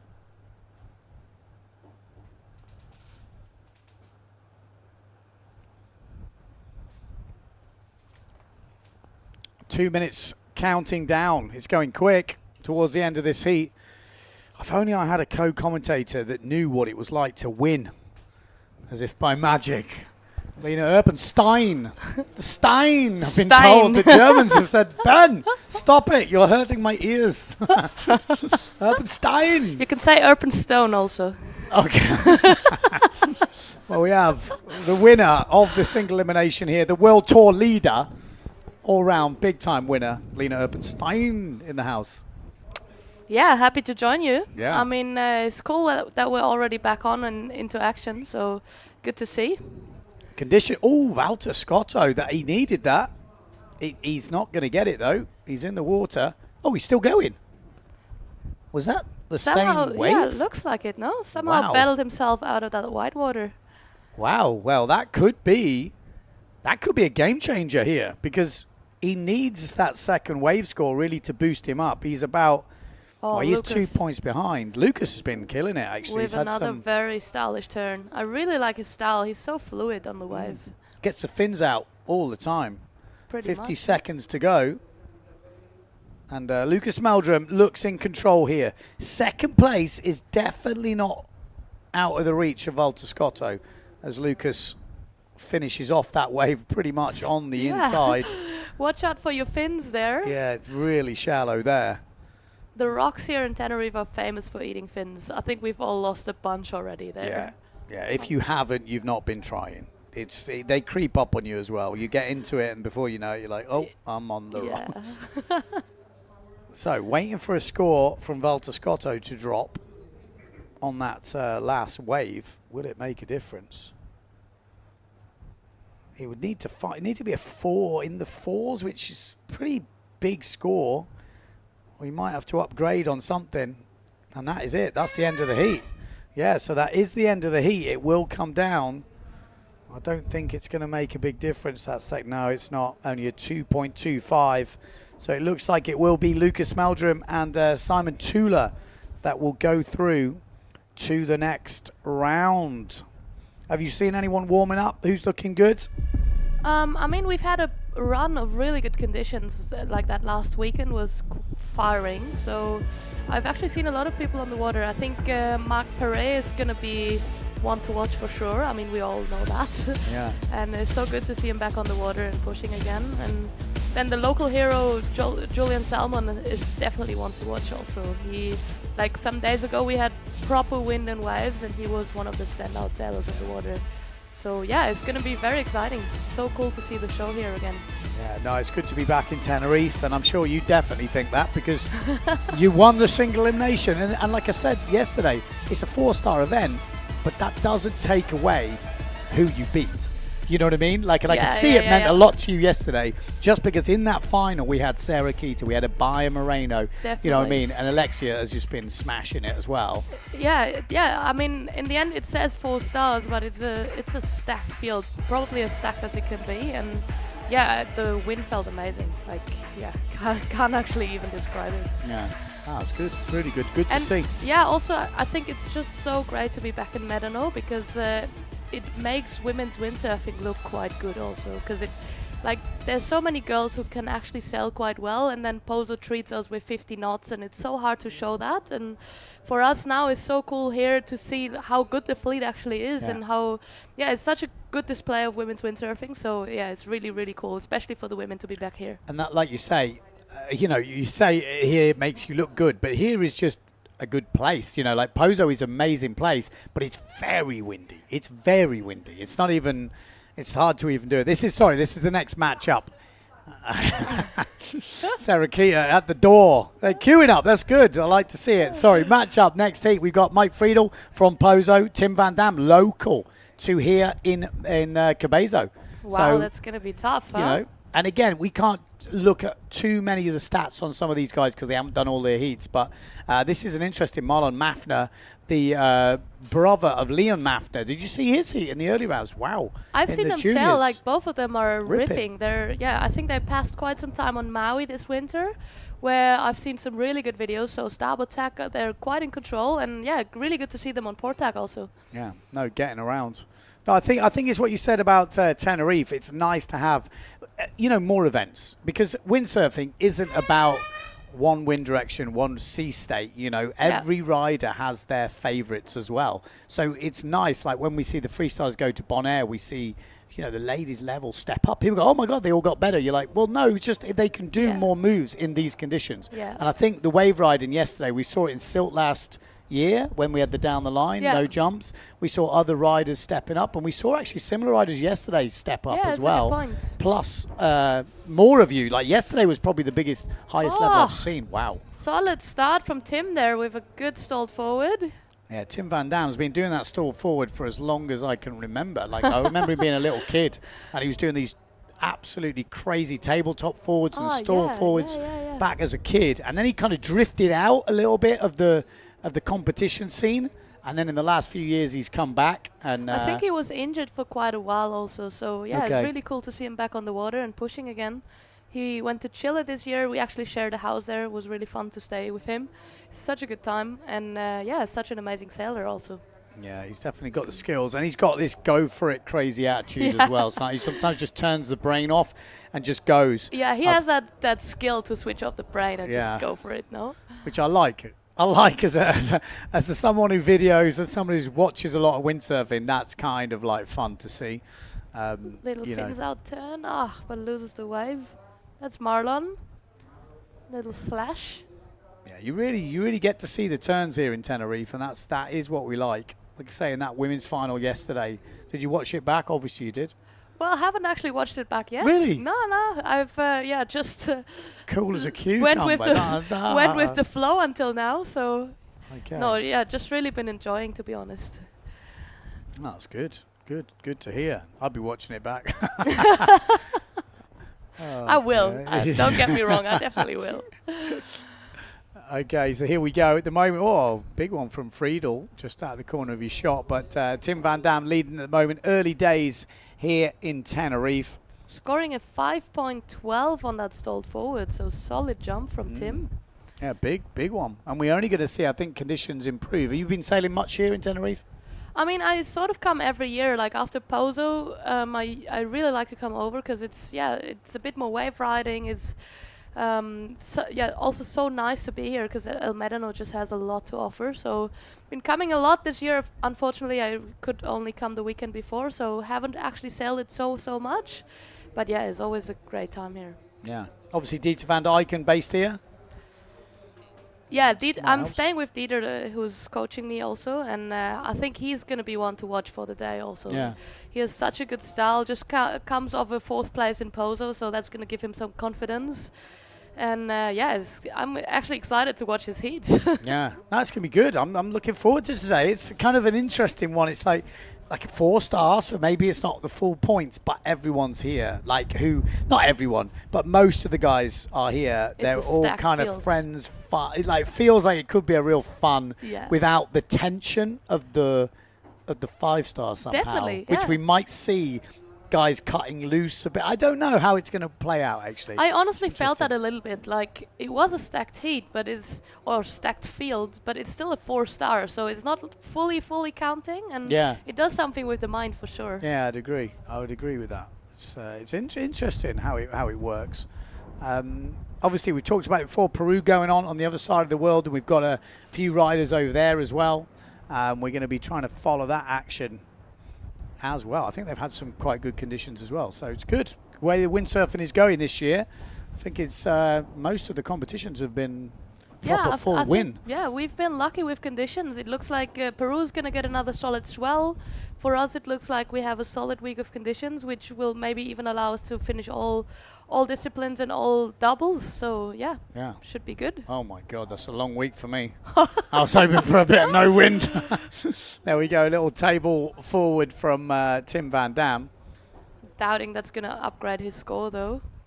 No, I don't think so. I think that big forward at the beginning will do it. It's only 3 people in this heat. And Marlon yet to jump, hasn't jumped yet, so. Oh yeah, well spotted. Sometimes that can creep up on you. You think, I'll just get the jump in, and then it really becomes quite stressful towards the end of some of these heats. Gets a nice little stand-up wave there. It's so tricky here. Sometimes it just gets so light in the break. I think this is what just happened to him. In the bottom turn, you could already see he wasn't really powered up, and then on the top turn, if you lose the fins, it's so hard to actually stay on your feet. Yeah. Do you consciously not push as much sometimes, or try and get that weight onto that front foot? Definitely. I mean, it's really a lot about feeling here. Like the moment you drop into the wave, you sort of need to feel the power of the wave and the power you have on your sail, and according to that, you can push harder or less. And I think it's also actually taken me some time to adapt, because when I came here, we were sailing 3 3s and 3 6s, and on these days you can push so hard, and you actually also have to, because otherwise the waves are just going to eat you. And then going back onto 4 8s and 4 4s, I've been over pushing and losing all my turns. So it takes some adaptation, I would say. But yeah, it's really about going with the flow here. Yeah, it's interesting because it's so easy to do on the biggest sails. It's easy to push, like you say. You think, yes, because it's there, and then you get that full light wind bit. The board starts creeping away from you, and there's no way of getting it back. And it's you've seen it with a few of the riders, and you see the local boys. They just seem to know exactly how much to push, when to push. Yeah, it's really you need to know the wave and need to feel it. Like it's really hard to describe even. Yeah, for sure. So at the moment, Friedel took the lead. Looks like. Yeah, 7 minutes on the clock. Friedel is dropped a 3.62, so not a massive score on the second wave, but he has put 2 scores in. Semi-solid on the forward, like a 4-point forward, which in these conditions you've kind of got to fill your score sheet and then try and build it up a little bit. But 7 minutes on the clock, bit of a waiting game for a few of them. Mafner really needs to find that jump to help calm the nerves a little bit, because time is ticking down. So what events have we got left this year? So Silt is going to be the next 5-star event, which is going to be by end of September. I mean, obviously Silt is always a really big event. And I think it's going to be cool this year because the foil girls are going to be there also. So we have an addition in the fleet, so that's going to be cool. And then Maui is going to be the big final. So still a lot happening. So it's going to be an exciting one for you, probably nerve-wracking. You feeling the nerves? I'm trying to not. So to be honest, this year for me is a special year anyway, because I'm in my studies. I'm in the last year of medical studies, so I'm sort of full-time working and passing my holidays here. So I'm just trying to have a good time and enjoy the time here. Well, having a good time. Mafner's having a good time because he's just found that back loop. That's definitely going to help him. Also. So rumour is you're going to be a doctor. Yeah, well, that's the rumor. Let's see if I'll actually get there. So yeah, it's quite an intense year for me because I'm finishing the studies this year. So if everything goes right by the end of the year, I'll be a doctor. Yeah. And if somehow this is becoming my best year on tour ever. Nothing like a bit of full stress to finish the year on. Yeah, it's not that I've planned this. That's how it happens. But Tim van Dam getting a good smack there, obviously on Bruges boards. And Danny Bruges, which is Mr. Bruges boards, is obviously organising this event. Bruges boards, one of the sponsors, making this thing happen. And Tim is going to want to upgrade his wave scores because he's sort of been overtaken. There we go. Yeah, now it's dropping in. That second score now, it was a big hit actually you just got, which it is, yeah. Well, actually just coming in at a 3 because it's a 1 hit, but does put him in the lead. So wow, not it's massive so tight that dropping. heat. Anyone's in contention here. Yeah, 5 minutes to go. Nice duck jibe from Friedel. Trying to keep the speed up. I mean, Bernd Flessner used to do that, the duck jibe on the inside just to keep the speed up. It's maybe not a... it's a smart move maybe. Yeah. Looks pretty cool and it's functional. There we go. Friedel, what's he got for us? Médano looks like he's coming in for a gear change there. Yeah, I guess it's pretty light in the break now. It does change. Those low tide is quite windy kind of everywhere, and then as the tide starts pushing in, you get that little bubble right in the bit where you need it. Tim on another wave. Oh, solid nice spray there. And he's going to get a bit more there, so... Yeah. Nice. Yeah, I think, honestly, Cabezo is one of the most tricky spots for gear choice, I feel like, that we have on tour. I remember a couple of years back sailing heats that I was on 3.6 and then having to change up to 4.8 in one heat because the wind just comes and drops and comes back. Yeah. And which is fine if you're free sailing, you just wait it out. Yeah. But in a heat, you got like 12 minutes or something, you can't afford it. It's a difficult one. Solid turn there from Mike. Yeah, really good. It's super close this heat. Yeah, someone was saying about the Masters. They're like, oh yeah, but it should be easy. I'm like, this is the worst place to do commentating and go sailing because you literally need everything. Like you don't know what you're going to need. It changes. Can really be anything between 3.7 and 5.6. Yeah. I would say. I rigged one year 5.3 all the way down to 3.7 while commentating in between here. I was like, oh my god, come on, what a nightmare. give me a break here. It's so tricky. But like I say, when you're free sailing, it's not such a big deal, but it makes a big difference when you're competing. 3 minutes on the clock. yeah, like you say, obviously in freestyling, you're just going to wait for those 5 minutes to pass and the wind's going to come back up. But in competition, these 5 minutes are crucial, so you can't really wait out there. Yeah. Well, let's have a look at the scores. 2 minutes 40 to go. Tim van Dam is narrowly ahead of Mike Friedel at the moment. tight. And then even just behind them, Mafna. It's really close. One wave, one jump could change everything. So everything to play for as we get down to the end of this heat. Wow, solid. Tim is doing a good job here. You know, they're not the longest of waves, but he's finding that first hit every time. And that was a solid first hit. Yeah. From I mean, I'd like to see a big first hit over 2 or 3-ish okay turns. And it looks like the judges are wanting to see that also. Like, they've been way more rewarding on that first real hit than on like 3 okay-ish turns. Yeah. So I think it's right. I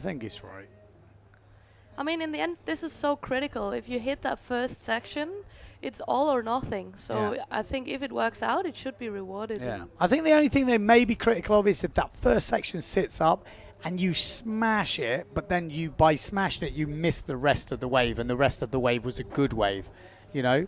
Whereas if there's not much else there, whoa, Tim van Dam. It's like going table double, I think, but overcooks that table forward. Oh, this looks good from Mike. She could line up perfect. Oh, it doesn't quite just a bit nail light in that bottom turn, no? Yeah, it just didn't quite tag it. It didn't sit up for him, really. It looked like it was going to. Mafna. Bam. Oh, solid. Such good style also. Yeah, so Tim van Dam with that last hit, 5.38, deservedly so, I think. That was looked pretty tasty. And he's gone into the lead here. Yeah, that was that table forward. That was a good test of the Bruce boards, I think. Yeah, surprised me he got injured. No, but some of the videos Tim puts out, I'm like, oh my God, how are you? He's a sender. I know. How is he still walking? He really does throw it down. Oh, this looks like there could be a set for him again. With 20 seconds to go, might get another chance there. This could change the whole game. Seriously, anything could change here. I mean, he is leading. Oh, goes for the 360. Doesn't make it. Just a bit late. Well, it looks like Friedel might have just snuck it there. Wow. Just by 0.2, yeah. I mean, there was nothing in that. This won't count for Mafna. It was after the buzzer. But just, I mean, that's nothing, is it? 0.2. It's close. Very close. Could have gone either way when it's that close. But I think Tim van Dam was definitely the standout in that heat. I would say, yeah.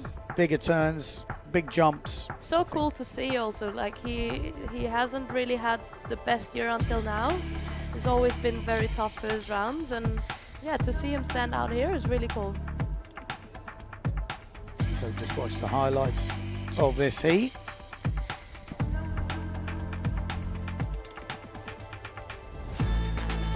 Biggest of today, but it's still a bad size. It's interesting to see that yesterday we've had less wind than today, and the waves actually stood up quite a bit more. And today, yeah, wind-wise it looks solid, but the waves are definitely smaller than yesterday. Yeah.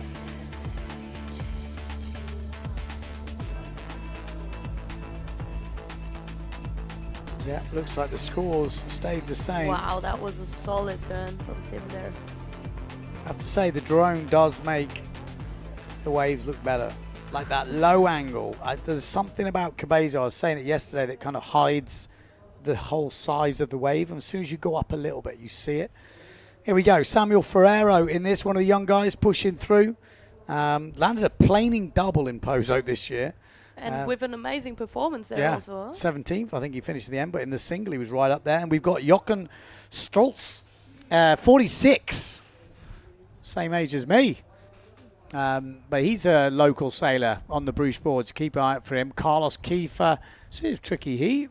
And then this is a new rider for me. Have you heard of no, I also don't know him. Piero Rotnik. I think we have a couple of Italians entering this event, so that's really cool to see also. Yeah, 18 years old, okay, on his debut. Interesting. But yeah, this is stacked, I would say. Yeah, Carlos Kiefer in your heat is never a welcome Never a good sight sign. for the other riders. Like, he's so dangerous. The guy will throw down a double. I mean, it's if he's planing, he'll throw down a double. Yeah, he's got him down. That's for sure. And like we've seen now, doubles are possible on 5.6s also, so can happen anytime. Yeah, but Jochen's a good sailor. Obviously sails quite a lot. Here, like I say, sponsored by Bruce Boards now as well. And I think he himself is also part of the event, no? With the company. Yeah, I'd imagine so. I mean, he does a lot of the accommodation here. I think he's got the webcam that actually looks out straight on the bay, which is pretty cool. So sailors are pumping on the inside. It looks light, huh? It looks light, but I don't see Jochen. Oh, there he is on the simmer. Simmer and Bruce Boards. Different tactics. Yeah. Oh. Well, whose technique worked? I don't know. There's people left, right, and centre there, but most of them crashing their jumps. Yeah, we've seen a couple of crashes from Rotnik and from Ferreira, I think, while Jochen looks like he got his wave in, so... And now lining up for the jump. So tactically maybe the best choice, what Jochen did there. Yeah. So we go, Jochen heading out. How good is that drone angle? Yeah, it changes the game for sure.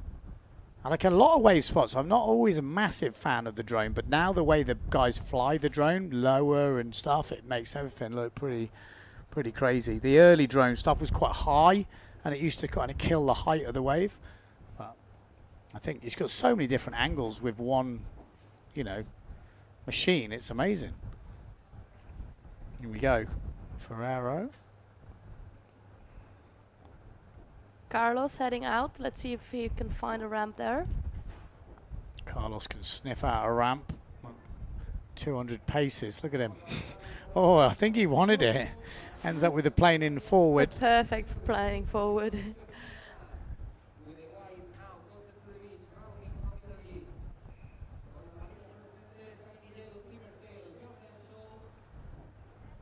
So this is Rotnik heading out, looking for that jump.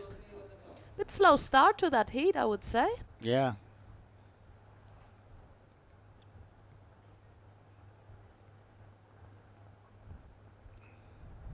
Forward coming in from Kiefer at 3.42. Oh, Ferreira on a wave, and like you could see, maybe the one behind would have offered him a bit more. Yeah. Jochen probably looking for the back loop. You can see it's light. There we go. Yeah, he's solid. Back loop. He's solid on the back loops. Jochen doesn't really miss on the back loops. Carlos on a 4.2. Small sail, huh? That is the thing, We're seeing some of these guys with not much power, but Jochen's probably on what, 5.3 or something, guess, maybe. So I know he's a lot bigger, but it is the old man against the kids here. It's so cool to see in windsurfing, no? Like how different generations still compete in the same comp, and it's always a good battle. So. Yeah, 100%. So Carlos heading out. No doubt looking for the double. I mean, he's planing around on 4.2 quite happily. So obviously pretty windy.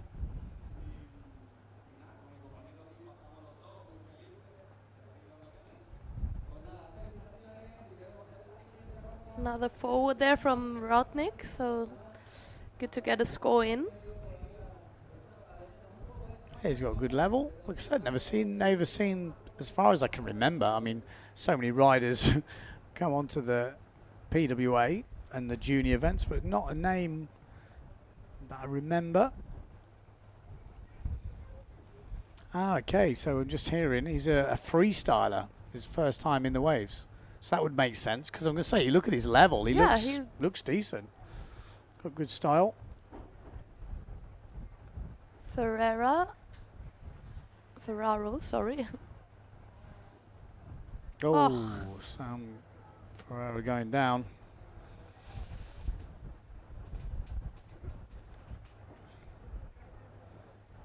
Ah, nice.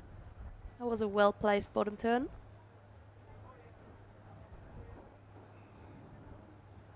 So time ticking down, 4.5 minutes, nearly 5 minutes gone.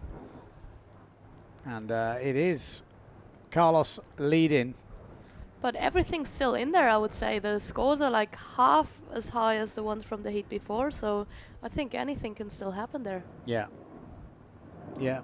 Highest jump so far is the back loop from Jochen, 4.5. And Ferraro yet to score, actually. Like, he hasn't got a single score that he would like to count, I would say. Yeah. He's struggling a little bit. I mean, he's been sailing a lot in Pozo, and it is different. Oh. That sounds like they might have cancelled the heat. Yeah, we just... Okay. Okay, we just heard a hooter, but maybe like I said, it's someone with a hooter. It's a good prank to bring a hooter to a competition and hoot around. And a flagpole. And a flagpole. Oh, someone dropped the horn. Okay, so it was a false alarm. Everything's still good. So we're still on. Green flag is up.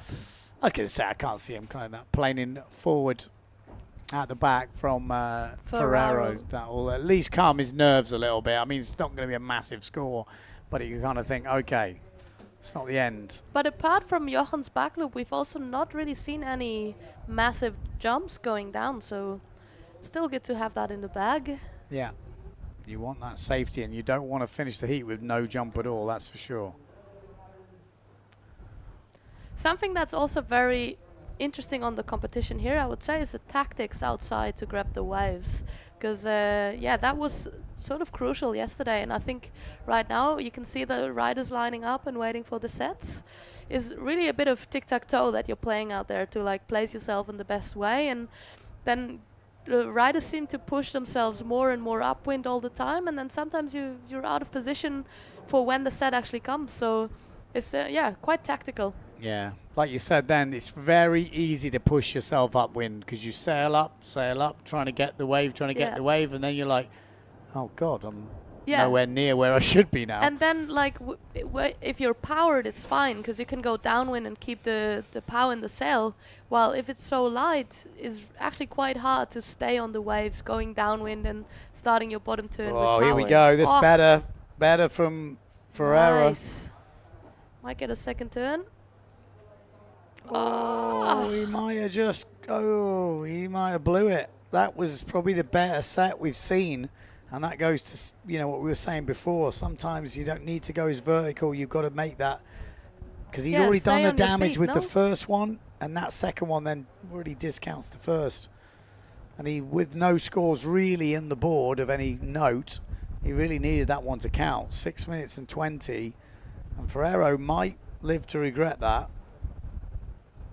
Obviously he didn't do it on purpose, but sometimes you think it's going to sit up more than it does, and you go to push and there's nothing there to push on, and then it's quite onshore here sometimes and light, and then before you know it, you're off the back crying. Or am I just reliving some moments of mine from the past? Yeah, look at the reef. You can see the perfect A-frame that's breaking there, and that's what we actually see also in the sailing. You sort of have two choices. You can sort of do the upwind turn and sail the right-hand wave, so you'll always do the turn into the pockets, or you go down the line and do the turns like we did see just now with Ferraro. Well, that's a good position. That's where you want to be. Nice first turn. Because then you get the second one that walls up. Just bogged a little bit. Seems to be hard. No, this is just what happened to Ferraro also. So I'd say you need a good size bigger on the inside, though. If you're comfortable on the jumps, then you're on too small a sail. Yeah. Usually. Yeah. You've got to be almost dying on the jumps, and then you're okay when it comes to the waves. Ferraro at certain might states of get time. another chance there. I've got a question here. Why Rautnik uses a freestyle sail? Well, we heard he's a freestyler, so it's probably his sail for freestyling. Oh, It's solid looking there. better. Ferrero might be coming back in this because we haven't seen too many waves from Jochen. Needs to find a wave here. Struggling there with the power also. Yeah. It does look like he's struggling to find a decent wave. Carlos coming in on a set wave there. Nice. Yeah. Is that lining up for him for a second turn? Oh, just bogged as well. You see how busy he is with that sail, keeping it moving, keeping the power going.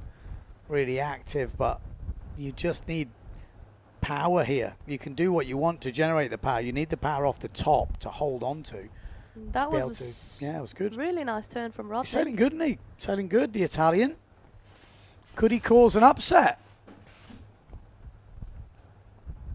What would he need? He wouldn't need much with 3 minutes 40 to go. And for yeah. So 3 minutes and 30 on the clock. and Ferraro has moved into the second spot, so yeah, that'll be with that last wave score coming through. Only coming through is a 288, but it's enough. Stoltz on a nice looking wave on the upwind part. He could do the damage. Jochen is maybe the dark horse here. If he finds the right wave, I mean, Jochen's got a hell of a hit on him, and he's got a good 360 on him as well. But and he has the local knowledge to hit that second turn, so yeah. He's a little bit late on his section, but I'm sure it will still be better than what he's got in the bank so far, because he's only got a 1.12. I'm pretty sure. Yeah, that's going to upgrade his score Jochen's for wave sure. was better than that. But Ferraro on the wave behind, we didn't quite see what he was doing there. Might have also upgraded his wave score. Pretty low scores at the moment, but remember, it's only one jump, 2 waves, so that you can't really compare these scores to Pozo or someone like that. And it sounds like Carlos has changed his sail. Or he's changing his sail. Yeah, he's coming in to change. Probably going to go bigger. Yeah. Just for those wave rides, 4.2 is small. He looks pretty relaxed, doesn't he? I mean, on the 4.5 now. Yeah, he looks really relaxed. Impressive. I'd be stressing. yeah. I always find it funny when I see people like just total chill like that. I'm like, I kind of put myself in the same situation, and I'm sure I wouldn't be looking like that. Yeah, but I mean, in the end, if you're stressing, you're maybe saving 2 seconds and you're stressed. Yeah. So. Oh, I'm not saying it's good. Yeah, probably. I'm like jealous. I'm like, how Yeah. are they just so like, yeah, okay, Yeah, same. just change to the 4.5, go out, double forward. Thank you very much. Ferraro. Oh, and Stoltz has gone up into second place with that 2.62. It's so close. It's going to come down to nothing. Wow. You know, a wave of a 2.62 has changed the heat. So with 1 minute 10 seconds to go, Anyone Jochen, this could, one-handed back loop. well, that will be the best jump we've seen by far of this heat. One-handed all the way off. Good height, good landing. That will probably be the win for Carlos Kiefer. Quintana. The real race is for second place then right now. Ferraro looks like he's going upwind also to improve the jump score. Still only scoring that planing forward he did. Yeah, that looks pretty sick. One-handed all the way. Ferraro, what's he got? Can he change the game? Maybe. As the back loop throws the head, it's a good landing. That will change the game, because I'm sure that's bigger than the 3.28 forward. It would only need to be, well, nothing, a 3.38 back loop, which it will be. So he could take that second spot now. The freestyler, nice Taka. That was solid. Spotting up with 10 seconds to go as Jochen got a wave. Because if Jochen's got a wave, that could also change things. 3 seconds to go. He's on the wave. He's that on. should count, no? Well, I think it will count. So the yellow sailors, Jochen Stoltz, should count this. And this is walling up. Oh, didn't quite have the power. He's got a nice wave section. Wow, I tell you that, you know. Is he going to go for another one? We're going to see a big change in these scores at the end, so it isn't over yet. We'll have to wait for the judges' scores to drop in. Yeah, after quite a slow start, it was quite exciting now towards the end. Yeah. Back loop coming in at 4.12. Oh my life. They finish on dead level points. But it goes to the highest wave score, which is Ferraro. So Jochen Stoltz and Ferraro on my score sheet here at the moment are dead level on 9.62. Oh. Then it goes to the highest wave score, which is Ferraro with that 2.88. And also with a 2.88, so that's so far, like quite within reach. Wow. Jochen not going to be happy with that. I mean, in the end, this is sports, no? We're seeing this with the Olympics almost every day, like hundreds of seconds winning races. And in the end, in windsurfing, it's the hundredths of a point, so this is sports. And that back loop was the difference maker for Ferraro, really. If he hadn't have gone and got that jump in, he wouldn't have been going through. And also in the end, a really cool performance from Rautnik. I think we heard he's only 18, so good to see him with his debut on the Wave Tour. And yeah, let's hope we see more of him. Yeah, that is how it's looking. Next heat up, we've got Henry Kohlberg from Germany, 23 years old. So Germans. Going against Mr. Danny Bruch, event organizer, Bruch Boards owner. He is he's entered 45 events in his career, age 43. Actually made a second place here in Tenerife in 2011. Wow. 2011. Wow. That's a long time ago, isn't it? That just goes to show. It is a three-person heat. We've got Esteban de Cruz from France in this, only 19 years of age. He's only ever entered one event before, which I'm guessing is Pozo. It must have been Pozo this year, yeah. I think he's entered quite some junior events, but yeah, this is probably his first year in the pro fleet, and he's pushing hard. Like, he's been doing quite some training off the water. It's been seeing him push in the jumps in Pozo, so. He's been. So they have updated the scores from the previous heat, and the last wave, when I looked, hadn't dropped in. So that last wave has just dropped in at a 3.12, wow. And that is the difference maker, because that last wave we watched did count. Wow. So buzzer beater there. Buzzer beater. Back loop from Kohlberg. Nice landing. The cruise without a ramp. I'm wondering, did Danny just sail a wave just before the heat started? It looked like it, no? So let's hope he doesn't mistime his heat. He was surfing a wave just before the heat started with the yellow flag still. So lost a bit of time there. Maybe he was warming up. Yeah. Just trying to get in the mood. So the cruise coming back upwind. Yeah, there we go. The updated results are on the top. Stoltz on 10.24.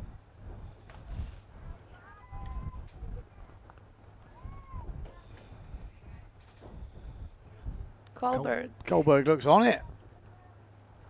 Hungry. Yeah, I think he's also passed quite some time here over the years. Like, last time we've competed here is a while ago, but I think he's been sort of coming every year, so yeah, might be an advantage for him now. Feels like half the PWA fleet live in Tenerife these days. Pretty much, yeah. It's quite a popular venue. If you're between here and Gran Canaria, it's pretty full on, but there's a lot of non-locals living in Tenerife, I would say. Definitely, yeah. It's a very international place, especially El Médano.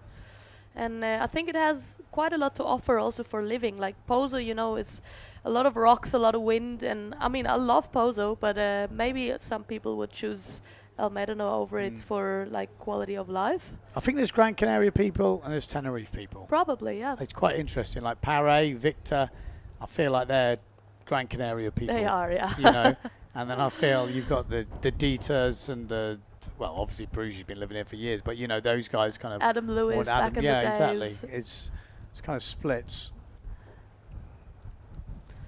So Bruges yet to score. Yeah. Just need to reset his watch, I think. There we go. Might even get a little.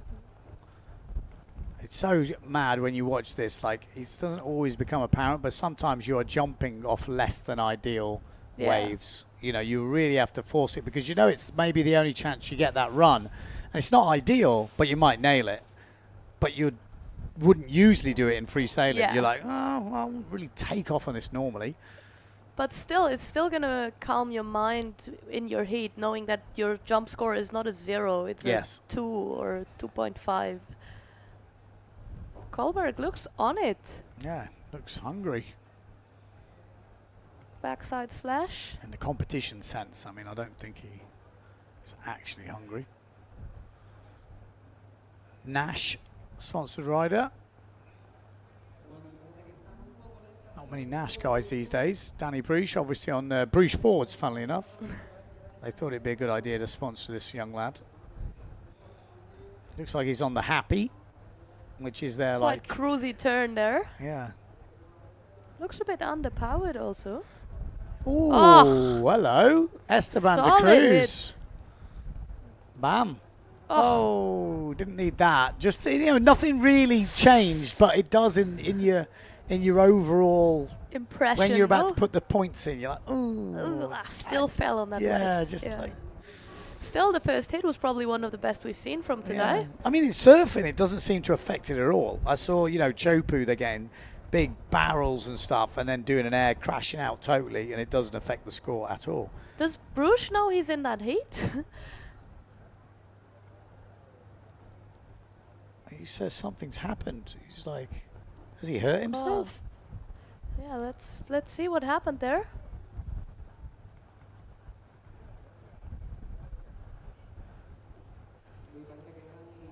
Oh yeah, looks like he's hurt, no? Yeah, what has he done? Oh, that's a bummer. No. And we see Justina. Ah, see, that's like a Liz Frank injury. Because when the board comes up, and that's how I did mine. And it sounds ridiculous. I'm not saying that's what he's done, because that, you know, just because we can cruise on this heat now, because it means there's only 2 riders in it. But when the board comes up against you and it bends your foot back, especially those bigger wide boards, you can have so much flexion in the middle of your foot. And that was exactly how I did my Liz Frank. Oh, this would be ridiculous. a bummer. Yeah, let's hope it's just a little twist of the foot and it's not a bad one. But Danny doesn't really come in.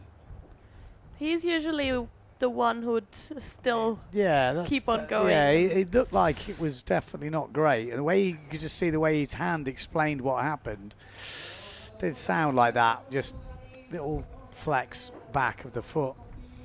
Sometimes easily done.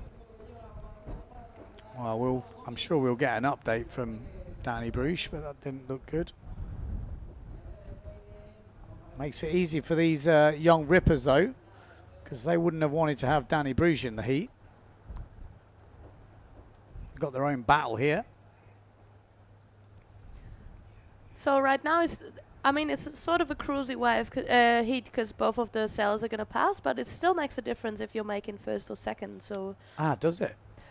Does it change the? It depending on first or second, you're passing to a different heat. Oh, okay. Interesting. Let me have a look how this works then. Oh yeah, I see what you mean. Yeah, it can make a big difference.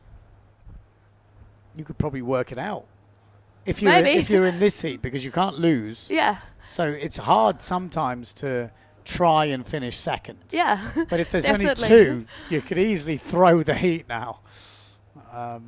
Again, what is an easy heat? What is a hard heat? That's the difference. It's not so easy to work out. I mean, I think especially now in the first rounds is not a big difference if you're making first or second. But then towards the semi-finals or quarterfinals, it actually makes quite a difference, because then the top seeds seem to still always clinch first place in the heats. And if one of the top seeds doesn't clinch first spot, they actually swap the sides of the draw. So it does make it interesting.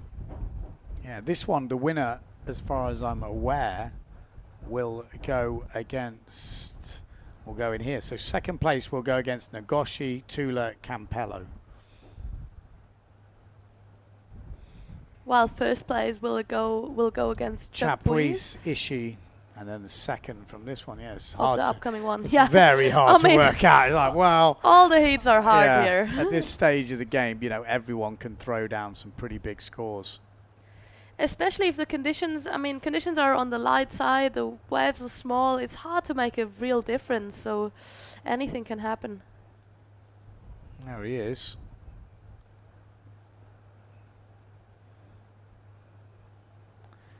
With my expertise in a Liz Frank, I'm going to say he needs to get it x-rayed with the weight-bearing one, because it just, the way he just explained it, it was probably his foot.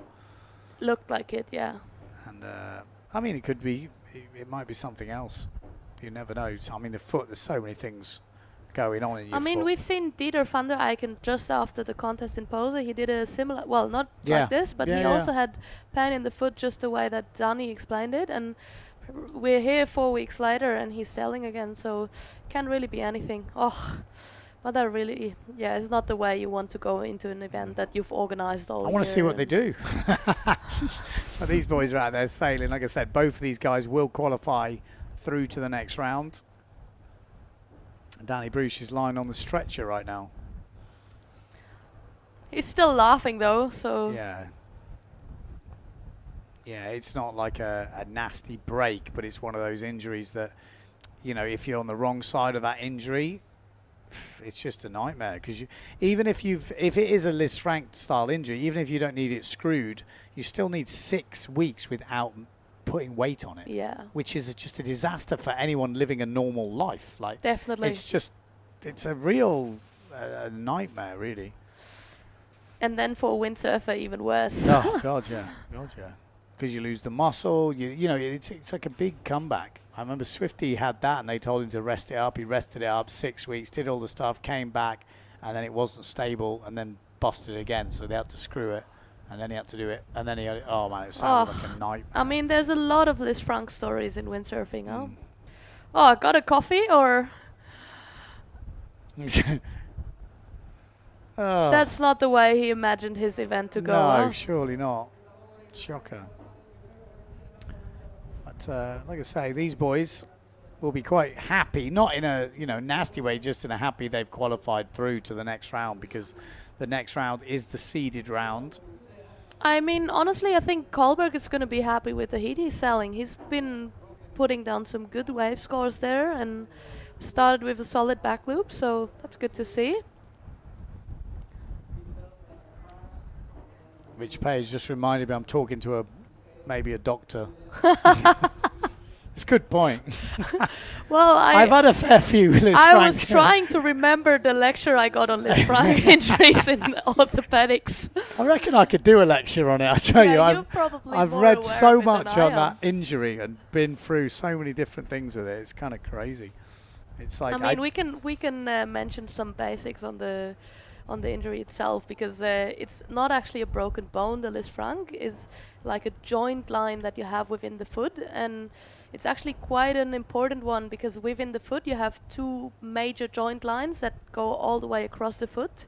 And the first one is the chopard, which is closer to your heel, and then the second one is the Liz Frank, which seems to be bordered quite a bit by foot straps. So then this is the difficult part, because you can't just, like a bone that's broken, you just screw it, while it's a joint line that's usually just stabilized by ligaments. And it's hard to either you stabilize it with a screw that afterwards needs to be taken out, or you don't put pressure on it for a while. So it's not an easy injury. A horrible one. And then the main thing, oh, here we go. We have a look. Maybe at the crash that might have made it happen. Yeah, see. Oh, yeah. Yeah, yeah. Doesn't look terrible, Because that's but just, you know the it feeling, would have no? just moved it. And it doesn't need much. Again, it's it is very tricky. So we'll see. The main thing is, if you do feel you might have had that Liz Frank injury, is to get a weight-bearing X-ray, because it doesn't always detect it. Most people don't see it. So again, not to say that's what's happened to Danny. We don't know, but let's hope. But that looks like it could be, you know, in the white water. You know, pretty relatively wide board. Easy to do. But these two riders, De Cruz and Kohlberg, will go through. It looks like it will be Kohlberg that will take the top spot. De Cruz in second. Any news on Alessio Stilrich in the comments? Yes. He's healing up. Hopefully.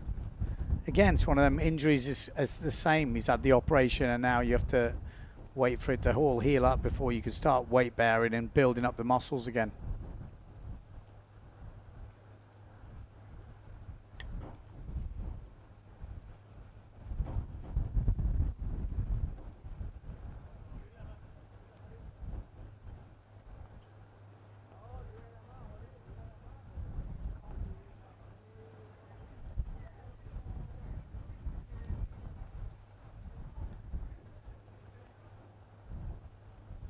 So, 23 seconds on the clock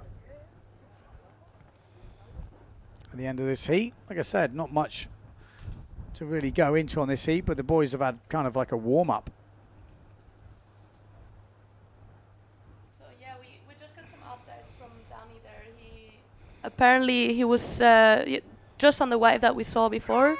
He overstretched the foot and he thought he was still fine. Like he felt it was not quite right, but yeah, then tried to put the foot back on the board, and the moment he put it back on, he felt something clack in his foot, and something's definitely broken, he said. But yeah, he's in good spirit. He's on the way to the hospital now, so really not the way you want this to go, huh? No. Well, that could be a few things then by the sound of the clack thing, but we'll see what the doctors have to say. Well, we'll see what the X-ray will say, probably. Yeah. But yeah, such a bummer. He put so much effort into this event. We're all here thanks to him organizing this, and then this is how it goes for him. That's really not the way you want it. Pretty solid heat though from Henry Kohlberg. Obviously in the circumstances, but yeah, there he overstretched it, and he was still trying to sail. Said that he'll push through, but then he realized no.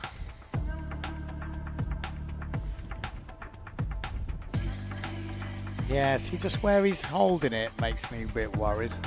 Just yeah, so all fingers crossed for him. Yep. If you are just tuning in, went to the Pro Men's Single Elimination first round, so none of the seeded riders are in yet, and there is quite a few heats in this first round. I mean, it's a fully stacked field, isn't it? We have a lot of riders. 48, I think. And the women, so what, 20? 22, Amazing. something like this. Yeah. Well, 22 women in here, 48 in the men's single. This is the next heats up on the water. So another semi-local, Lauren Schmuth. German import to Tenerife, 22 years old. And Martin Ovsik. Another Tenerife local, is it? I would say, no? I think it is. I have the feeling he is. Yeah. Seen him on the water quite a bit. And then we've got Gregory from over in Greece, been tearing it up actually in Pozo. I was really impressed with the level of his sailing. Yeah, he's got really some good 360s on him, some really good wave riding, and yeah, it looks like this is his second event only. And then Giuseppe Volta Costanzo, the old 19-year-old on his debut. So again, we're seeing a lot of new faces at this event here in Tenerife, and it does do that. You know, Pozo could be quite intimidating. I think so. And I think Tenerife is that kind of bridge where you think, oh, I'll give it a go. And that's why it's such an important event on tour. We're seeing great windsurfing, we see great wave riding. We have a lot of people on the beach, like a lot of spectators. The opening ceremony has seen so many people actually cheering for us. So yeah, it's a great event. Yeah, no, definitely cool to have it back. Let's hope. Well, let's hope Danny's all right, because he's still got an event that he's organising. Hopping around is not probably what he had in mind, counted for. So heat is on. This is Lauren on the Goya. Tell you what, this guy is smooth. Yeah, smooth operator. What's he got for us? He's a big lad, but makes it work on the big gear usually. Yeah. Bang, forward loop, just get something in the bag. Tack on the inside from Gregory. This is Martin. Bruce boards. And this was probably a smart move from Lauren also, because like we've seen in the heats before. Oh, that was a solid forward from Costanzo, I think. Yeah. So is he from Tenerife as well? Looks like it, with a TF, Tenerifian cell number. The TF. So yeah, that's really interesting actually to see the names in this. This is heat number 5, so still 3 more heats to go in this first round. And this is a 4.6 that we're seeing, so slightly bigger sails than earlier.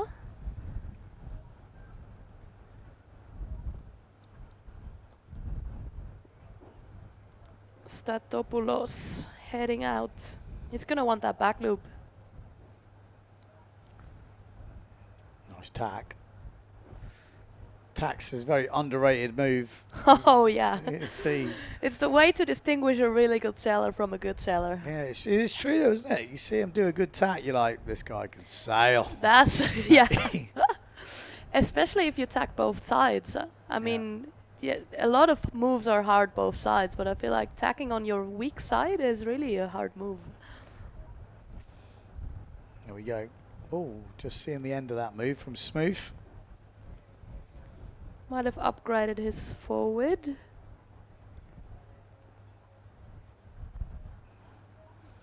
It's not really coming up as much as it did yesterday, is it? Wow, solid height, solid landing.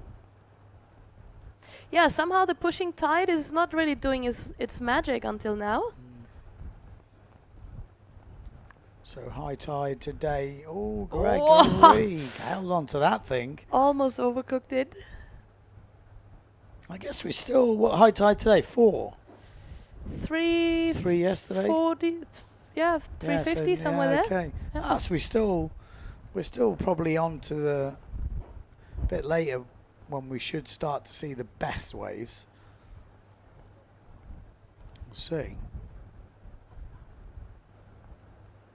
Costanzo, 6.17 points at the moment, but the overall scores don't always tell the full story. A 3-point wave and a 3.17 forward, and then we've got the back loop from Statopoulos is still to come in.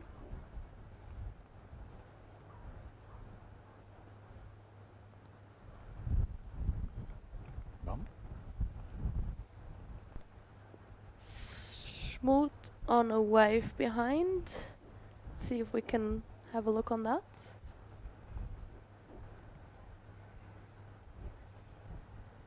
Size is Smooth on 5 something. Bam. Nice. Aggressive.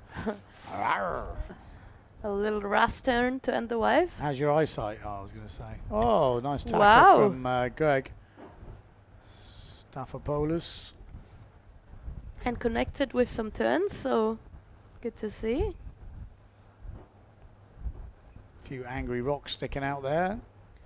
So a lot more going on in this heat compared to the ones before. In the early stages.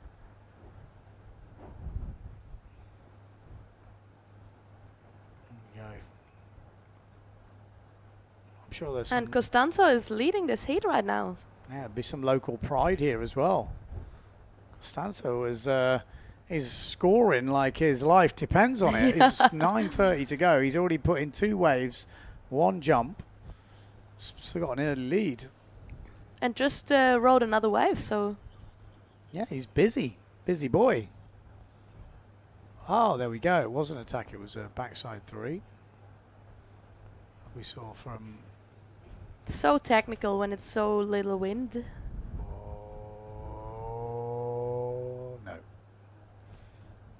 Yeah, not much on offer, but there's enough to make the differences. Like I say, you see it with the good guys.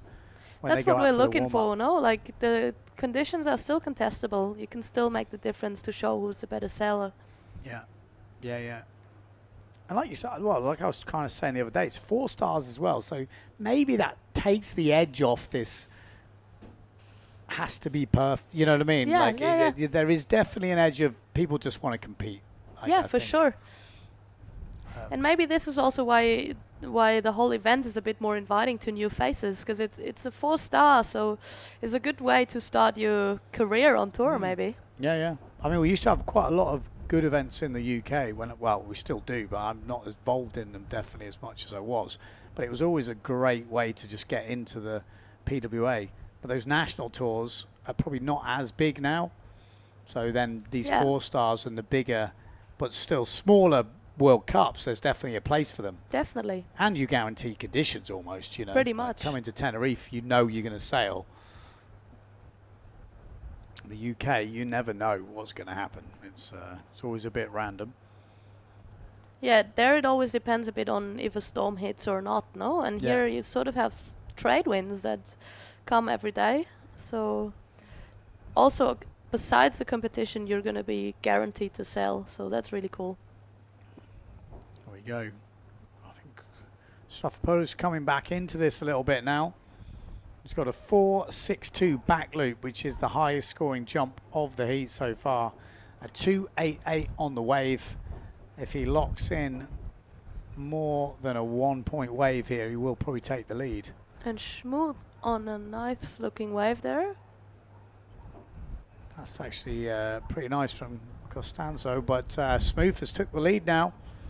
Smooth in the lead even without that last wave. Stavropoulos in 2nd place. Yeah, Smooth getting a 4.38 for the forward, 2.88 for the last wave. What sail might he be on? 5.3? Smooth must be pretty big. Looks really big. That I mean, it sail. looks massive. Yeah. Right? Looks massive. Where do they say then the sail size is on the Goyas? Middle.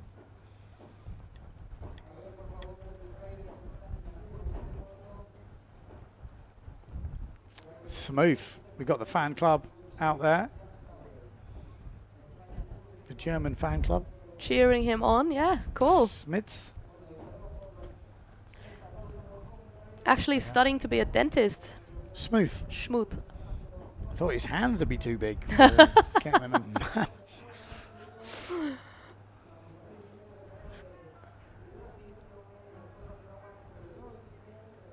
Have to pump up that chair a bit, wouldn't he? Yeah. A little backside air. Nice. Good flow on that turn. So is he studying over here in Tenerife? I guess he's on summer break right now. Okay. And I think since COVID, quite some studies have developed a bit more online techniques also. So it's always good for the windsurfers. I've profited from that also. Bam. Nice hit. Stavropoulos, good hit from him. So the Goya boys leading at the moment. And another nice little slash there. Yeah, rode that all the way to the end. That's probably going to help his cause. And Schmood in a solid lead now, huh? Yeah, dropping a 5.12 for that last wave. Yeah, it looked nice. He had a little backside air, then a little fin release. So quite some variety. We're going to see a bigger score drop. And the wind looks a bit more stable now also. Yeah.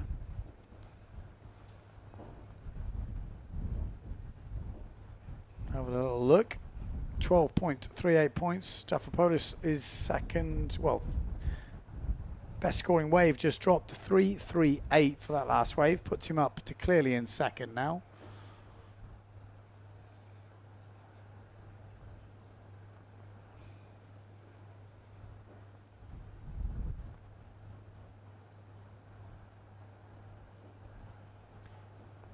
Offsick is another Bruges rider, no? Yeah.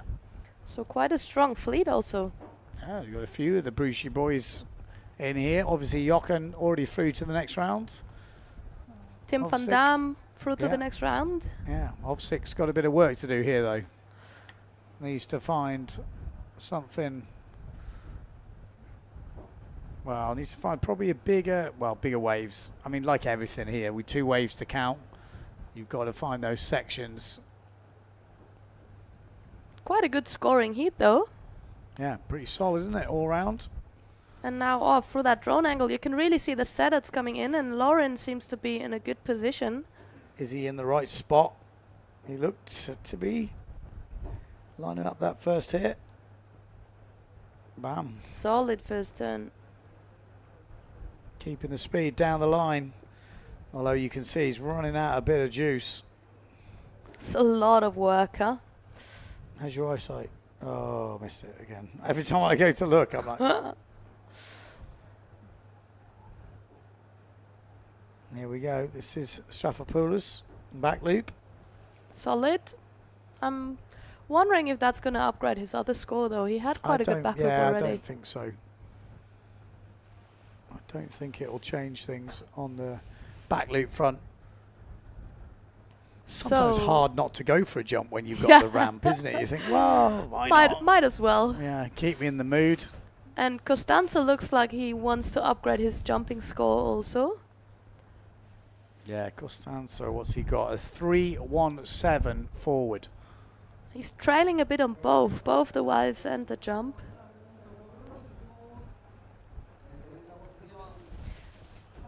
But sometimes that's like a good way to kick off a second energy in the heat, no? Like come back upwind, get a good jump score in, and then with that in your bag, you feel, yeah, I don't know, maybe more prepared for Shaka there. Oh.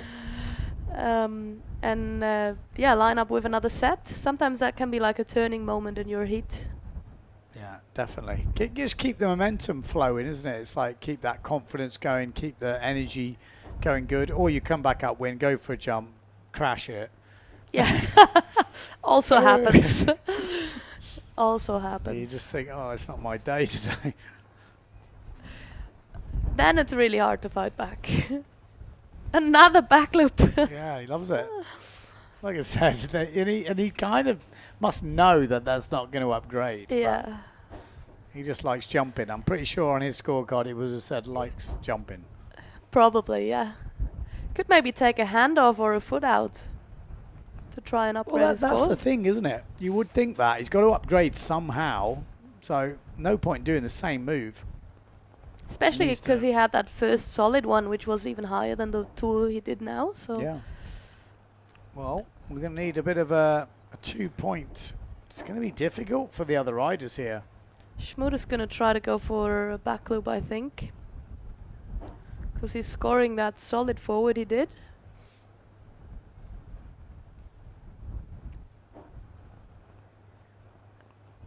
Oh, full planing from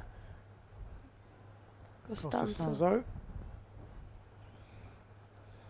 But he probably needs a wave more than he needs that. Like, you can't really upgrade so much, whereas a wave, even in these conditions, probably could do something special if you've got the right wave. But I don't think it's going to do it. And there we go. That is the end of the heat. So, solid performance from Schmid. People are asking who's co-commentating. We have got the current tour leader, the single elimination winner here in Tenerife, the Chile PWA event winner, Lena Erpenstein. That's who we've got in the house. So, yes, got good company here. She knows what she's talking about.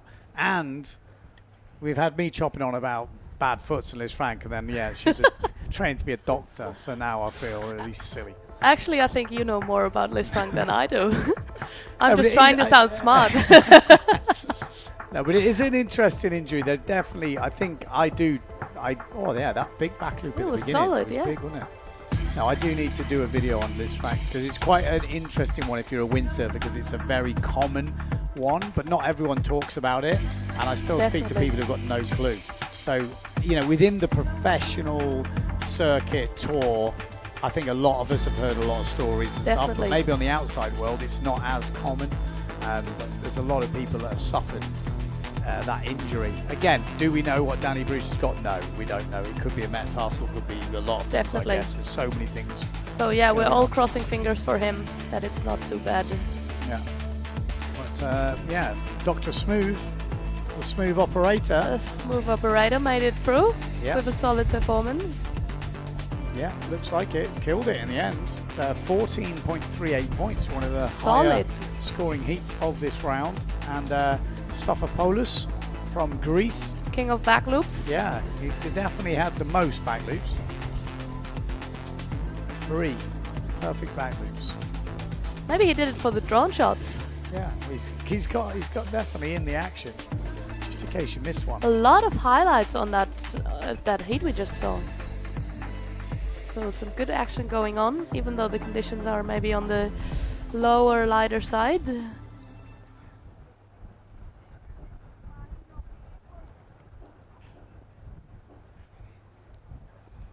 Here we go. Next heat up, we've got Nick Sprangenberg going against Mike Friedel, senior. So 57 years old Mike. Mike is a good sailor. Sprangenberg, one of the young guys coming through, 21 years of age. It's another battle of generations. Yeah.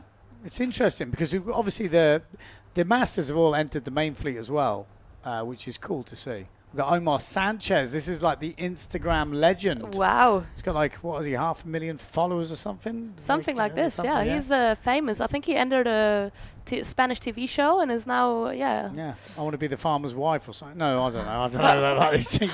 Nicodem as well, who is famous for the Polish warm-up from years ago. And he's living over here, I think, in Tenerife. Yeah, so Polish, but yeah, living in Tenerife. another local and another stacked heat. Yeah. Omar is known for his stylish back loops. And that's the thing, you know, were they perfect ramps? Probably not, but you know that could be the only ramp you get. So you'd usually take off on that ramp, like, and it's not always easy. Sprangenberg getting it. And Friedel, he's been training hard. I think he's currently second in the Masters. Yeah, Is he wants it. He wants the world title. I'm wondering who's leading. Wants the world title. Oh, he's coming.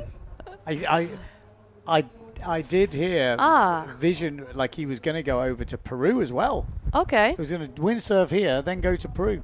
Wow. I was like, wow, that's keen. But that's it's good committed. To see. Yeah, it's good to see. And we're just hearing he's leading the Masters right now. So yeah. He was over in Chile, was he? He was competing in Chile, yeah.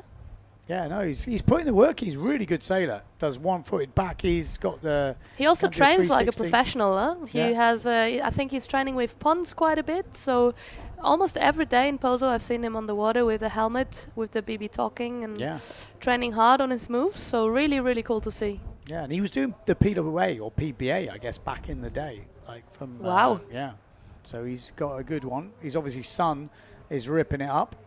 Just past his heat, no? Yep. So let's see if the father can do the same.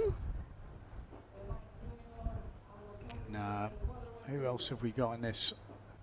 Sanchez, Omar Sanchez, Milak. Got Nicodem. a solid one-footed back loop on him. There we go. There it is. Wow. One-footed backie from Mikey. It's so stylish, so easy. 57, boys and girls, remember that. No excuses. Exactly. So age is just a number. And then everyone who's old side Ben, you know it's not just a number. I'm like, I know. I'm saying it, but I know it's but I not. don't feel it. Oh, man, it's definitely not. When you get out of bed in the morning, when you get past 45, I reckon things start to... You start making noises that you've never made before. I'm like, I catch myself making them. I'm like, what are you even doing? Is this normal now? Am I injured? These are dead noises, I think. Oh, I saw a brilliant reel the other day. There was a guy like with this thriller music, and he was kind of wobbling around. He goes, I don't know if this is me normally or if I'm injured at the moment. I think it's the same thing. I was thinking, it's so true. I don't know if I'm injured or this is just life now. Life with a limp. So definitely doesn't apply to Mike Friedel. No. who is moving into the lead with that 5.38 back loop. So solid jump there. Yeah. Good. That's a big score from what we've seen today. The biggest jump score, I think. Definitely help.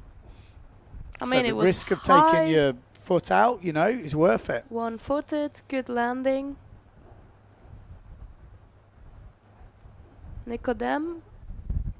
Merlak. Still forward. Yeah. Seen him getting some doubles in the training, but obviously not in these winds. A bit windier than this. We're yet to see a double today. I'm sure it's going to happen at some point, but looks like a good wave here for Friedel and behind Omar. And he's looking back and maybe regretting his wave choice there. Yeah. Well, maybe it's not going to. Didn't quite do what he was hoping it would do. Can be frustrating sometimes when you think a wave's going to do something and it doesn't. And then you look behind you and you see the next one, which you thought about taking, but you didn't. You're like, oh, shoulda, woulda, coulda. Yeah. Omar Sanchez trying to put a jump on the board. Push loop. There we go. That is hard to do when it's so little wind. Yeah, push loop in the bank. Friedel might get another ramp. But the veteran chooses not to jump. Bum. And plays himself better.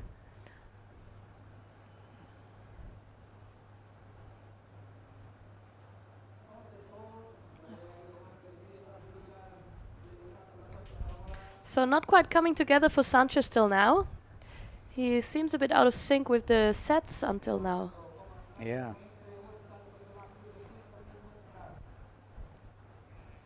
He's got to be one of the top ranked guys. I mean, he's got the level, Omar. Maybe hasn't been sailing as much.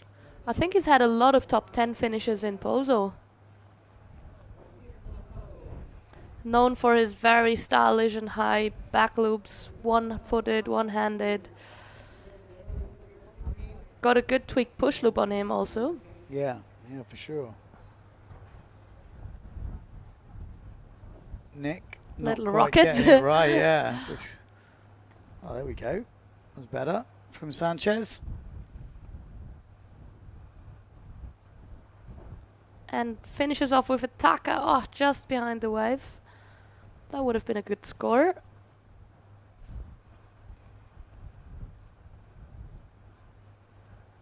So 8 minutes 20 left in the heat.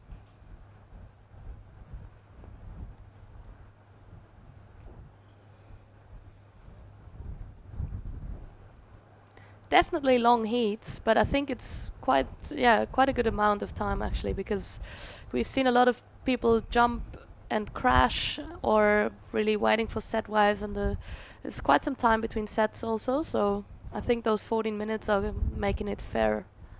Well, you know how it is. When you're out there, it goes fast. When Yeah. you're watching, you're like, oh, it's a long heat. It's forever.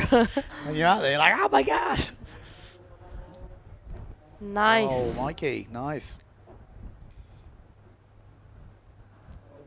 Smashing it. We'll get a third turn. Yeah, keep him busy. That is the second turn for Omar. Might get a third. So another, yeah, nice.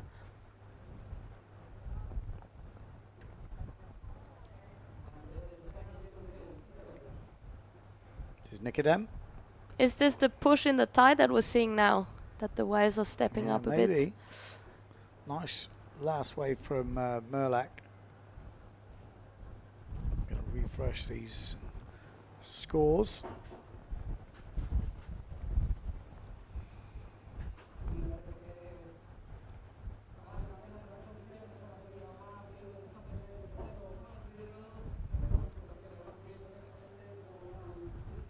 Okay, so we are just hearing some news hot off the press. Jochen Stolz has actually had his best wave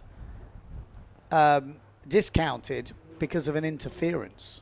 So because of that, he actually loses, and Ferraro will advance. Yeah. Wow. Okay. That is nerve-wracking for these guys, no? Yeah. Well, I wonder if there was a protest, if there was something that happened. We didn't really see the interference, did we? No, well, not that I can remember. Might have been like a tactical placement on the outside where someone was more upwind or already on the swell. So that maybe then after you don't even get to see when someone's riding the wave. Well, with 5 minutes 40 to go, Friedel Senior has took the lead. And probably another wave to drop in, 3.75 for the last wave. He's already got the highest jump score of the heat with a 5.5. That could prove really a big difference, that one-footed back loop. But gotta give some credit to Merlak also. He's smashing it on the waves, huh? Yeah, 4.5 on the last wave, and deservedly so. Really throwing out that tail, the Polish rider. And still only counting a little forward, so he could probably upgrade his jumping score. Yeah, well spotted. He could move up pretty nicely. He's been doing, well, he's resident over here, I think, in Tenerife now. So knows the spot, and here he is. He's been working on the double.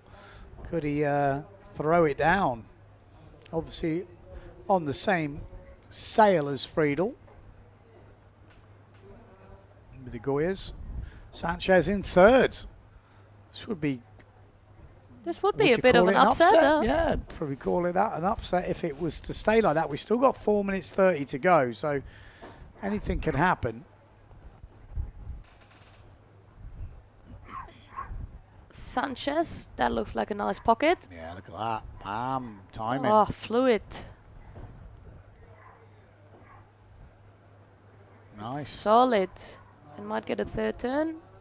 That might change things. I feel like that might be the best wave of the heat. Definitely could change things. I mean, Merlak's last wave was pretty decent at 4.5. But 2 good frontside hits. Nice and down the line. It's not easy to do. So 3 minutes 50 on the clock. How are the scores going to change? Because they are going to change. And Spangenberg yet to score a good wave score. He's scoring a 1.8 and a 2 at the moment. I'm sure he can do better than that. Fellow German. Oh, there we go. Lining up with the set. It is the best wave of the heat, 5.62. Yeah, it was solid. Yeah. Had a nice phase and pocket on it. So that does make the difference. 0.12 ahead of Friedel. But Friedel yet to score that last wave, which might up his score, and it does. Comes in at just a 2.88, but it's enough to put him ahead by 0.01. Whoa. I mean, you don't get much tighter than that. That is nothing.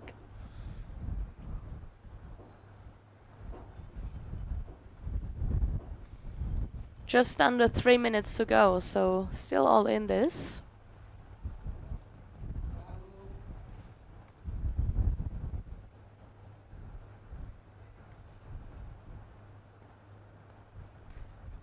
He has such a stylish tail release on him. Omar Sanchez. Yeah. So Omar Sanchez, 2 minutes 20 to go. Is he going to try and up his jump score? He's got a push loop, 3.38. We know he's got a big one-handed back loop on him or something like this, which he does like to land hand all the way off. Oh, this could be an interference. Oh, that could be. For Friedel, huh? Yeah, because it's difficult because that rule is designed for wobble and ride. The guy on the way in has to get out of the way of the guy on the way out, but still it was communicated in the skippers meeting. Yeah, it was said. So that's the rule. They said that's how they were going to stick to it. So it really wouldn't surprise me. And what would that mean? Well, it would mean he would lose his 3.75 wave for Mike Friedel, which would be a bit of a disaster. And it would be a 0 to score for that, or he would score the next best? No, he'd score the next best. Okay. So he'd score a point less, so he'd be on 11.13, which would still keep him in second. Advancing position. Oh, that's not. Oh, I thought I was going to jack up then.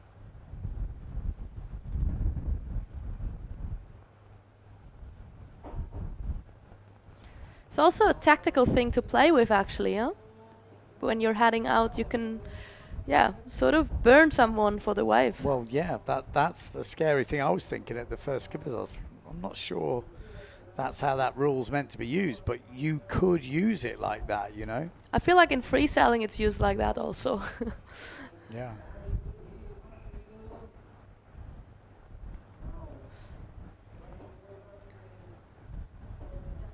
"34 seconds to go."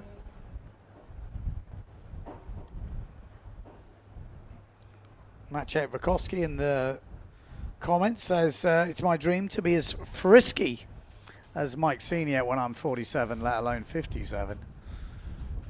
Oof. I think it's all of our dreams. I was going to say.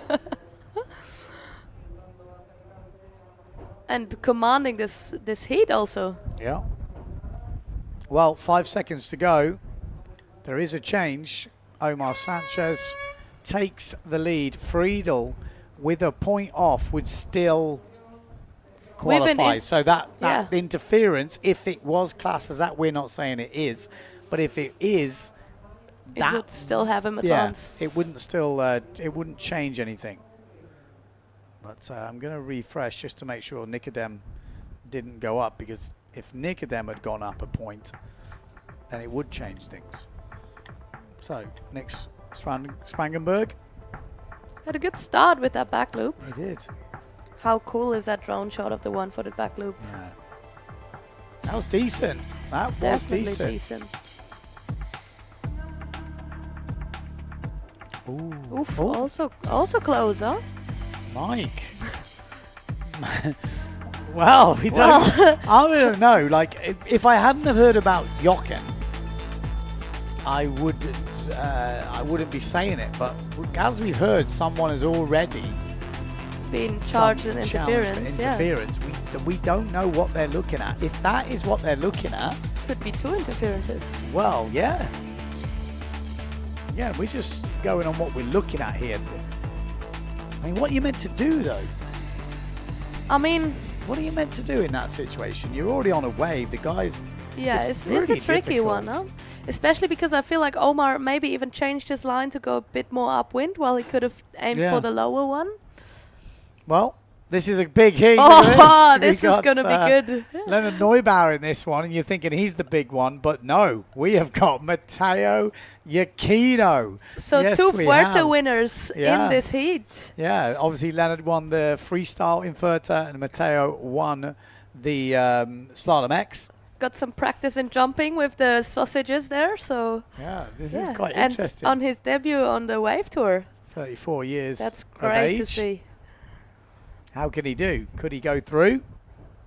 They've got to go against Thomas Shamgar and Panis. Panis is a good sailor as well from Greece. He's been on one of our clinics over in Cape Town, and he's pushed on since then. He's been doing some doubles. He's good sailor, young rider coming up. 2 Greek sailors in this heat. That is cool. Yeah, this would be a pretty hardcore heat. I'm excited. Yeah. So cool to see the guys from the other disciplines. Because Tomer, Leonard, and Panos really do throw it down. I've not seen too much all capable of doubles. Matteo, what he's capable of, but we know how competitive he is. So he's definitely a good sailor. I've seen him wave sail a couple of times, and he can do good back loops, some he's solid a good wave surfer ride. as well. So he's a good surfer. Yeah. Cool to see him entering. I like it. I mean, the only problem is he's a big fella. He's going to be on the 5-5, I guess. Yeah. So, Panis with the Bruce boards. Forward. Solid. Full plane in. Neubauer. Forward from Matteo. Nice. Look at that. See, that's the way that guy competes. He looks out, doesn't see any options, quick decision making, and that's usually when very you tactical. Tell, yeah. The quick decisions, the decision making is what makes it happen. Shamgar with a nice forward. He's been doing some crazy doubles over in Pozo. They were sending it. Been training a lot with Leonard as well. He's like, I can't believe Leonard's in the heat. He's like, oh my God. He's not someone you want in your heat. Usually you don't. no matter the discipline. Nico Preen's tuning in for Matteo Iachino's heat. Sounds like the slalom boys are all tuning in for the Matteo Iachino heat. So Mr. President is watching.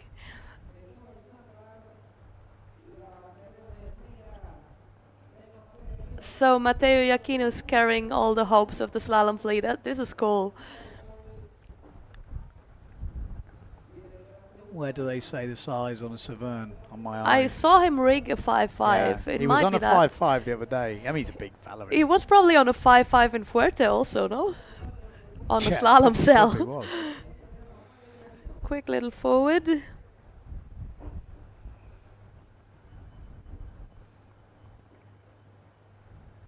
So Panis with 3.8 for his forward. Just a 1 point wave so far.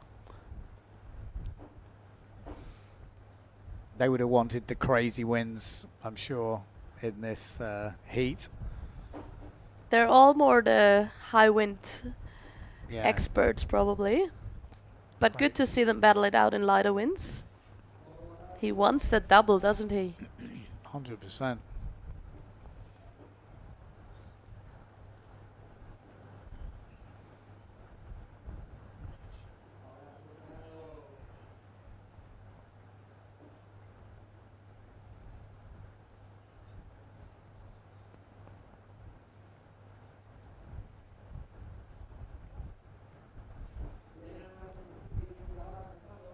There we go.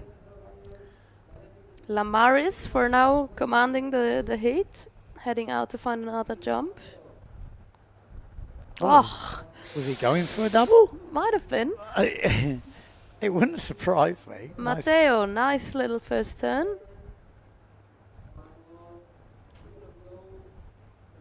What sail is he on? The which model? That might be that is a blade, so the Blade, okay. the sail that Philip Coster uses also. With the 5 battens is usually a bit more stable, so it's probably a good choice for him. Well, Neubauer leading at the moment with a 3.5 forward and a 4-point wave. So pretty solid wave from what we've seen. A 4-point wave could be your hopefully your backup wave, but it's a solid backup. Good score, yeah. Good start to the heat for him. Tomer throwing out the fins.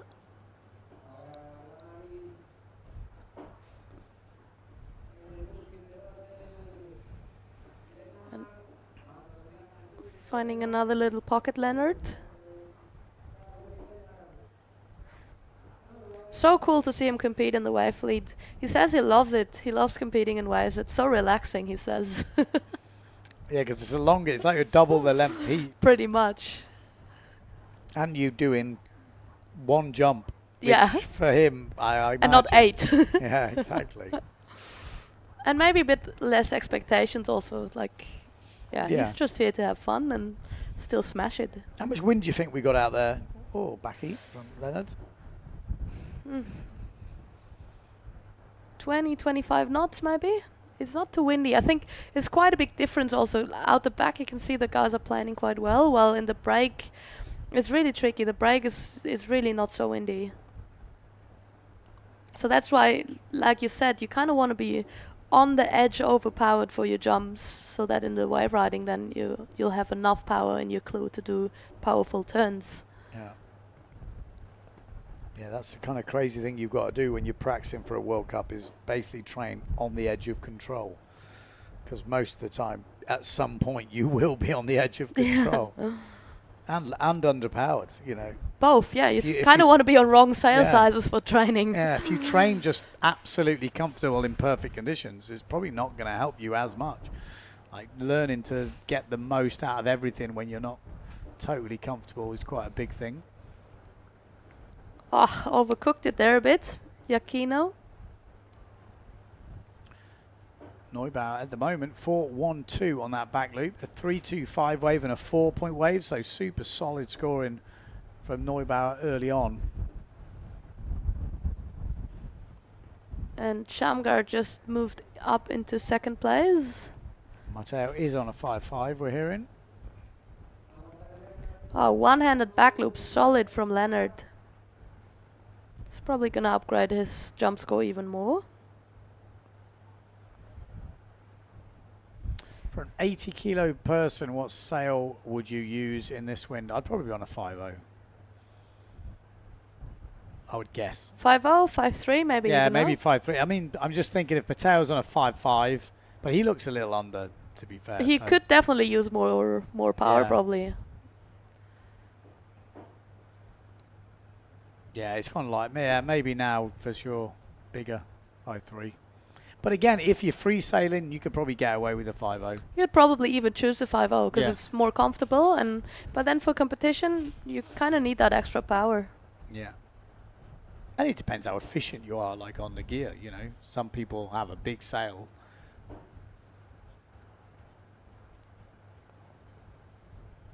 He wants the double panis. That was maybe the first real try we've seen today. Yeah. When you want to, you know, when you do a competition, you really want to kind of show off your new move. It never rarely goes well when you haven't totally got it nailed and the conditions aren't perfect, but still, it never stops you trying. I think we've all been there. Good to see him push then. Yeah, I like it. I like it. And That's we how just it should be. also seen a very close call there from Leonard. He was riding a wave, and I think it must have been Lamaris who was still swimming. Looked quite close there in the wide water.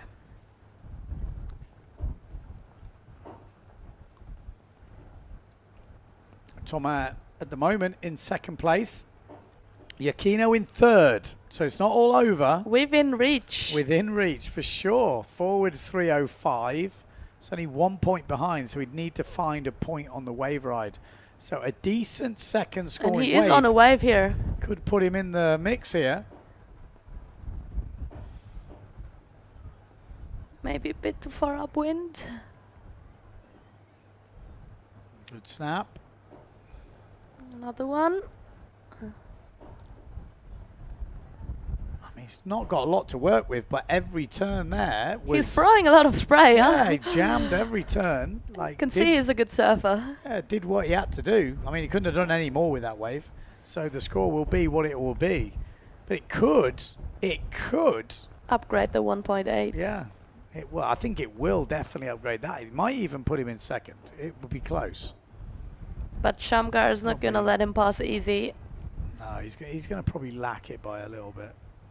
Yeah, 2.62. So it does upgrade his waves, but still not enough to give him the lead. Still 0.5 behind. So it needs to find a 3-point wave. But Shamgar will try. Throw down some bigger scores. Oh, another solid duck jibe. I thought he was going to go into a clue first turn then. Here we go. 5 minutes on the clock. Does he want that double? No, he wants a back loop. So much action going on. One thing's for sure, Neubauer leading. And looking pretty solid right now. Yeah, all the other spots are still up for grabs. 4 minutes 30 to go.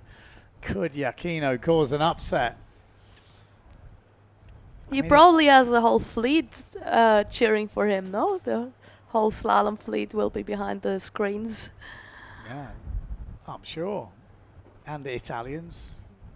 And anyone who's bigger than 90 kilos. This could stand up nice. Needs this big section now. Bam. Might get another turn.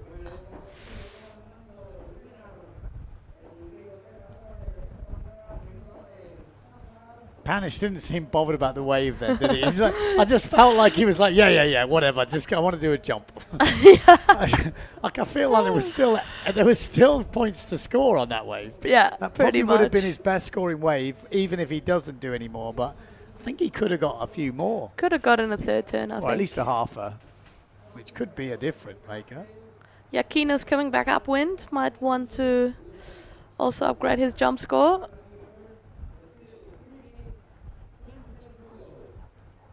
It's not over by any It's stretch. so close between Giacchino and Shamgar. Yeah, needs to find a 3-point wave or upgrade his jump to a 3.5. 3 minutes. All on within the clock. reach. It can happen any second. Last year's slalom world champion, Matteo Iachino, looking to upset some young fella's dream today. Could he do it? He needs to find a lip, doesn't he? Needs to find, oh, maybe. Oh, that might be. Nah, didn't pull up. Didn't Did quite it? stand up. Needs one of them decent waves. 2 minutes 30 on the clock. Leonard seems patiently waiting. Happy enough with what he's got. Just looking to see if he can see an upgrade out there. And like you say, Lamar is coming back upwind. He's going to want to jump again. But he's a wave rider. Panis. Oh, Panis, apparently, with that last wave score of a 3.38, he, no point listening to me, didn't make any difference. He did upgrade. Oh, he's just back down. He's just, wow, as I say that, Shamgar. Tom Air has just moved up with a 3.38. And now there's a point in between them. Yeah, So now it's much harder for Matteo Iachino to get back in it. So it's a 3.38 from Shamgar just dropping. And Panis with a 2.38. Matteo Iachino. And we're seeing Shamgar on another wave. Just did a shaka. Backside 360. This might be the nail in the coffin. With a minute to go. And in the hopes of Iachino. Oh, there's the rock. Well, must have been close to Godzilla, all of this. Godzilla does creep up on you at this state of tide. It's quite a nasty one. I think we've all been there, haven't we? Yeah, some closer than others, but we've all been. Oh, Iachino! Oh, that's what he needed. That might be the best pocket. That is what he needed. Is there now anything don't else? fall, don't fall, just finish the wave. Okay. He looks like he still needs more juice in that sail, doesn't he? He's like, he's trying to beat it out of it. It's like, there is some power in this He's sail. making it work, but yeah, he could probably use more power. That was a decent hit. Will that change things? Because a 3.75, nah, it's going to need to be more than a 4. It was a good hit. Iachino Didn't really offer much more than that one hit the wave, no? The judges have liked the one hit. Oh, and he does get a 3.75, but because of the upgrade from Tom he's still 0.2 behind. 15 seconds to go. There wasn't much in that. But what a performance. If he'd have found that was closer than we probably could have predicted. Tom Air maybe still has a wave to drop in, but... And is on another wave here. Ah, that's not offering too much. Don't think Iachino's on one, is he? No. So I think that will be it. It was closer than we thought at the end. Yeah, good performance. Great to see him in action, Iachino. Yeah. And also really cool performance from Lamaris. He was definitely pushed. He is right. I was about to say, he is literally... This is on Godzilla, isn't it? That's the mini Godzilla. That's not actual Godzilla. That's just a little... Ah, yeah, the Godzilla is right next to him. But, I mean, still... Playing with fire. Yeah, he's pretty close. He's pretty close. For anyone who doesn't know, just tuning in, Godzilla is the rocky outcrop that sticks out, which I'm sure has been put there by all the board repairers. I think so, yeah. They must get so much Must business have been. from that. Or maybe the fin industry. Yeah, definitely. All right, I'm going to leave you, Ben. Okay, thank you very much for joining me. Great to have you in. Good luck for the double elimination if it gets sailed this week. Top sailing. It must be quite high up there, sitting at the top of the world. I'm just going to have a good time. Yeah, no, good job. Good job. Yeah, thanks for having me. Thank you very much. See you in a bit. So there we go. Lena Erpenstein, leader of the Women's World Tour right now. Winner of the single elimination here in Tenerife. And we've still not finished this competition though, but we've still got a lot of heats to go. All right, so Leonard Neubauer leading that one, well, won it. Shamgar is officially in second place. And now we're moving through to the last elimination, well, last heat of this round.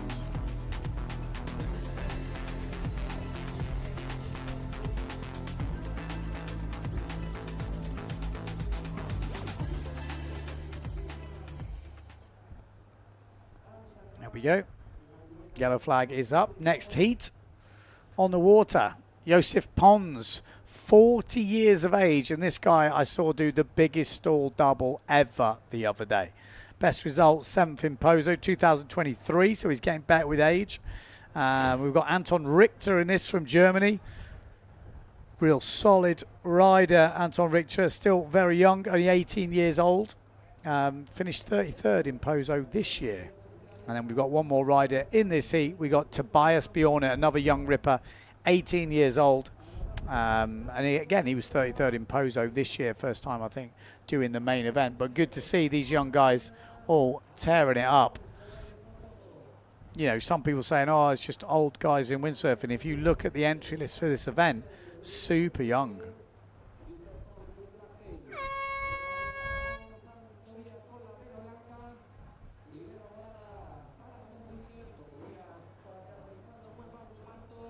Oh, big one-footed backy from Joseph Pons, but doesn't quite make the landing.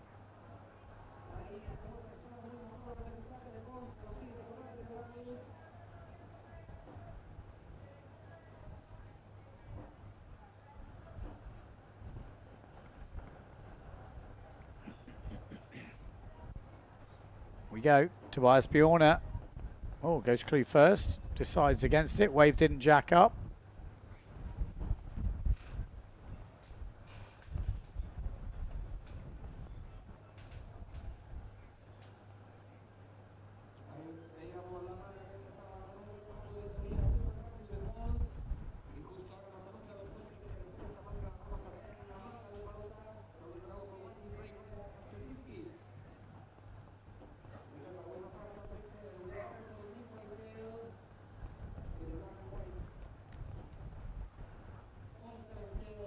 This is Joseph Pons.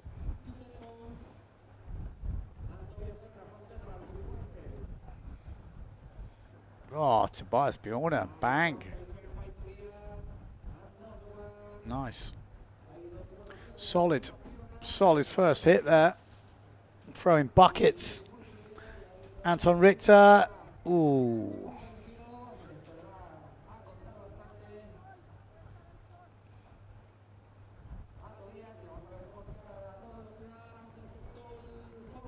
Oh, nice stall forward from Josef.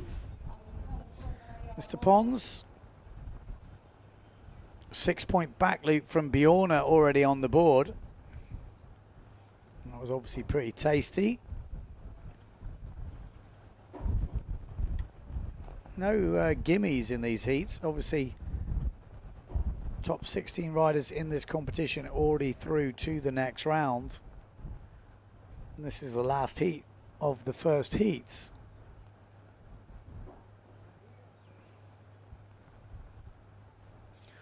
So 11 minutes 35 on the clock.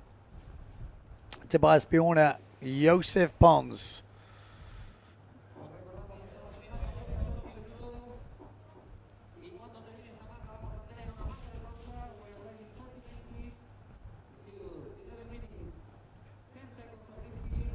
Nice.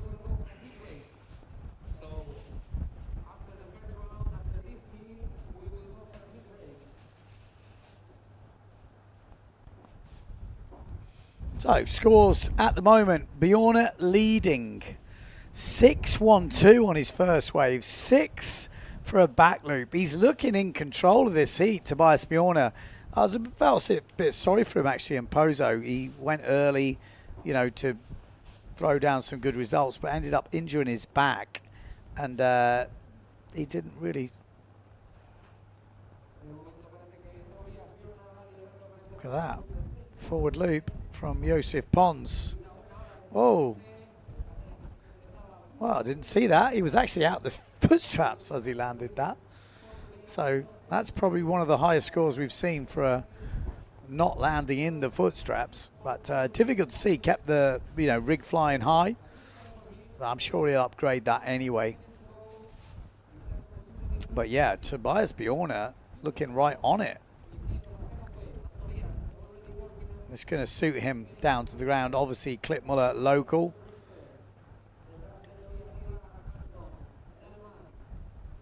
Bam. Looks good now. Yeah, Tobias Bjorner looking very comfortable at the moment.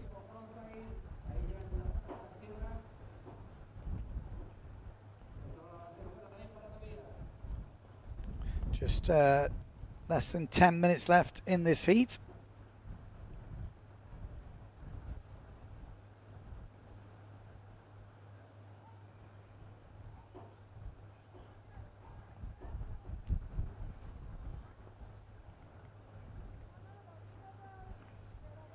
Here we go. Anton Richter, is he going to get? No, he's not. Close though.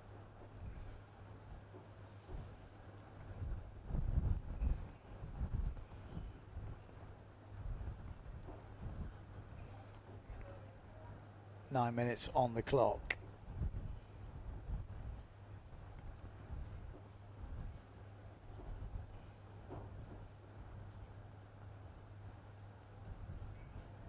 Tobias Bjorner, 1681. Wow. That just goes to show how much he's feeling comfortable in this place. 607 for the back loop, 612 for his first wave, and his backup wave at the moment is a 462. Total score 1681. Oh, nice hit from Anton Richter. Josef Pons behind, nice smack from him. This could be the start of the Pons train. Nice. You can see that just downwind of the bunker, good positioning. He has to be careful there because there is a big slab.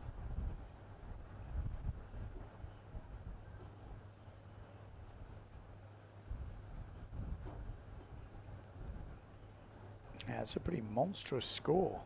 I just have a quick look through the round so far. I don't think we've seen. Was Anton Richter with a back loop? Yeah, 14 seem to be 12, 14, 13.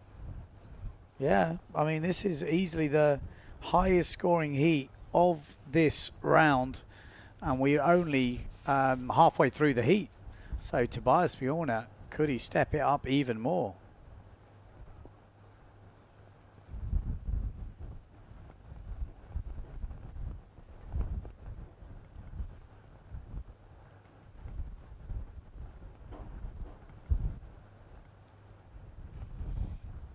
Seven minutes on the clock.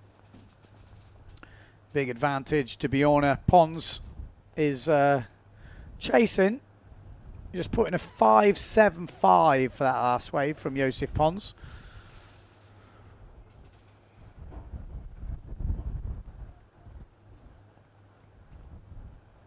So that is also solid as well. Another good wave score from him. Make the difference.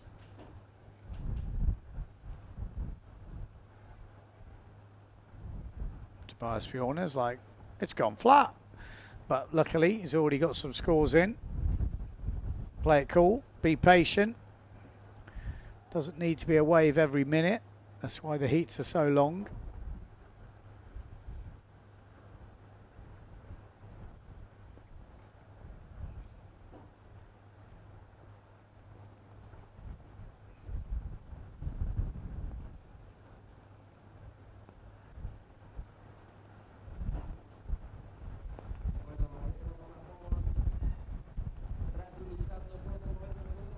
Go, Josef Pons. Oh, look at this. Anton Richter. Bang.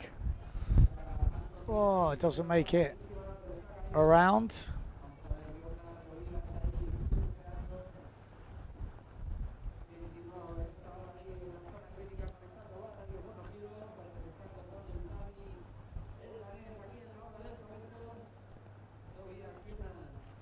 Five minutes 20 on the clock.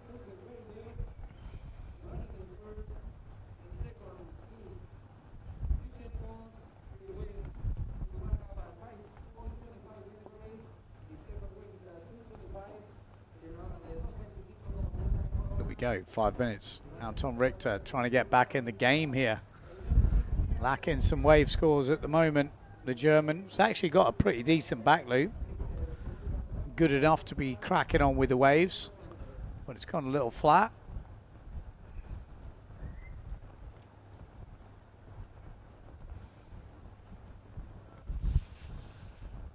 We will be taking a heat break after this heat before we start the seeded round. Joseph Pons looks like he's got something lining up here. Bang. Yeah, he's back in the game now, Mr. Pons. Anton Richter needs to find something for himself as well. Oh, Tobias Bjorner having a nice wrap right out the back. Oh, I'd like a nice wrap, actually. I'm quite hungry. 4 minutes on the clock. Nice tack. If you are just tuning us, we're in Tenerife for the PWA World Cup.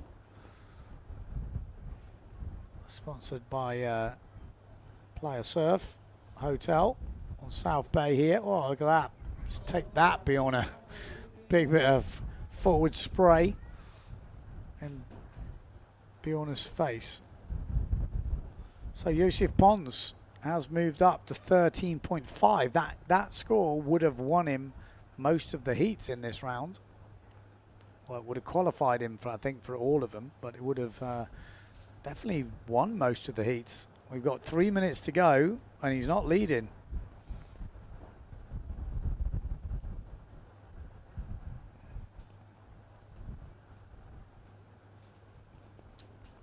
Three minutes on the clock. Can Anton Richter cause some damage? He's struggling with the waves at the moment, not really finding the big scores.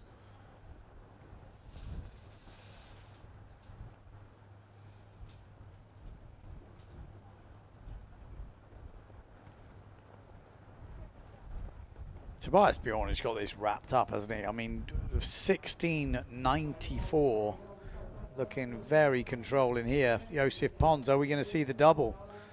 He likes to throw down a double in any of the conditions, but at the moment, still counting that first forward. Which is interesting, he's counting that first forward, because he must know that he obviously wasn't in the straps. So you know he wants to get another jump in. He doesn't know the judges haven't really sort of scored it down. So no doubt he wants to get another jump in.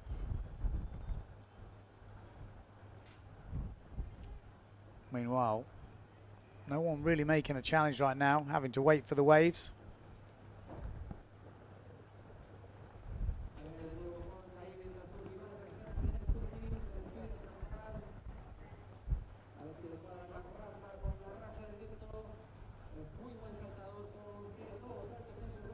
Here we go, Joseph Pons. Oh, it was a horrible little ramp to hit. Does make the back loop, but he had to really force that thing round. Really didn't give him any projection whatsoever. Just had to force everything into it. But that's the difference. When you really want something, you can make it happen.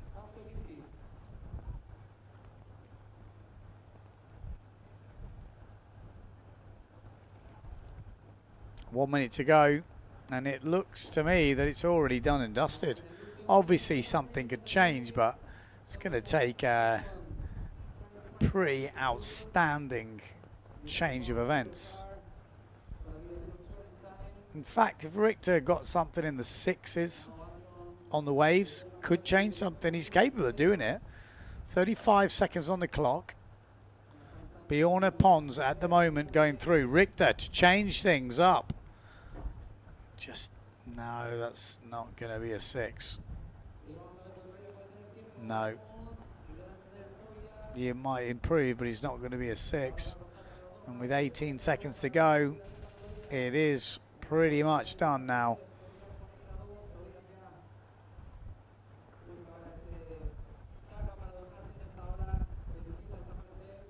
And there we go. That is it for the first round of the men's pro elimination. Bjorn and Josef Pons will advance from this last heat into the seeded round, which is coming up next, where we see all the big guns. Look at that big one footed back at the beginning. Oh, Richter as well, not quite making it. But Bjorn was throwing buckets.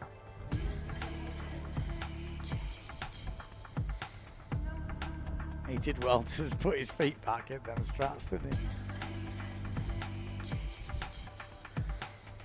Time was saying, are these custom boards? Well, a few, most are production boards, I would say. Obviously, Josef Pons is CS Customs. Carlos Sosa, which Pons obviously does with his father-in-law, which is Bjorn Dunkerbeck's ex-shaper, caddy, trainer type back in the day. Wow. But yeah, good solid heat there from Bjorn.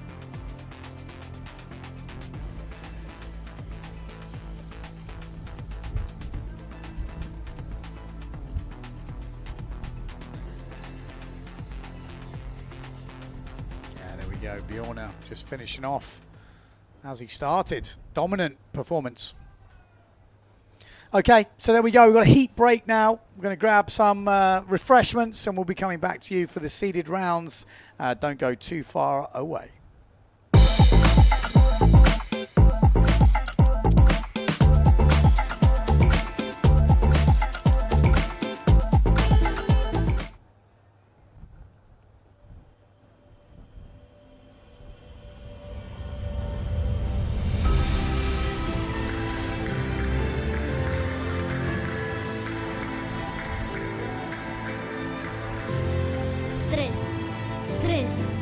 Rituales.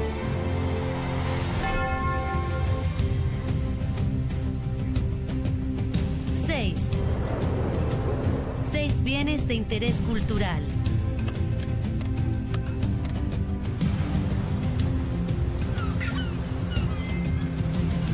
$22.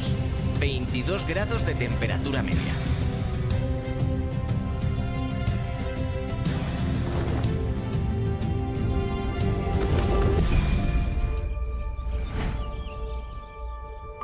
...38 kilómetros cuadrados de espacios naturales protegidos.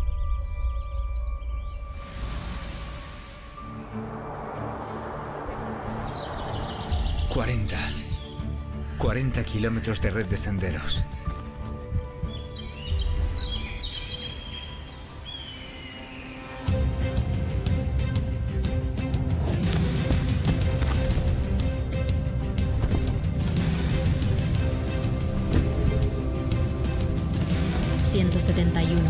...171 metros de montaña roja.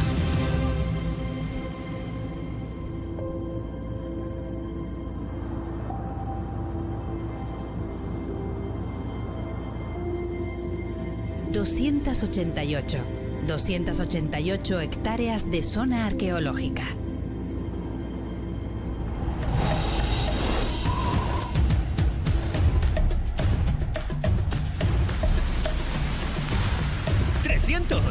¡300 días de viento al año!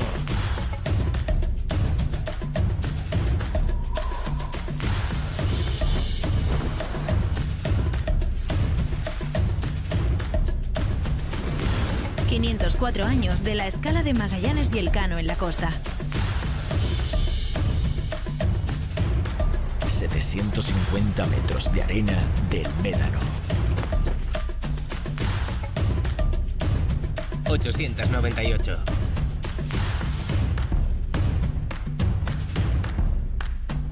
898 plazas hoteleras.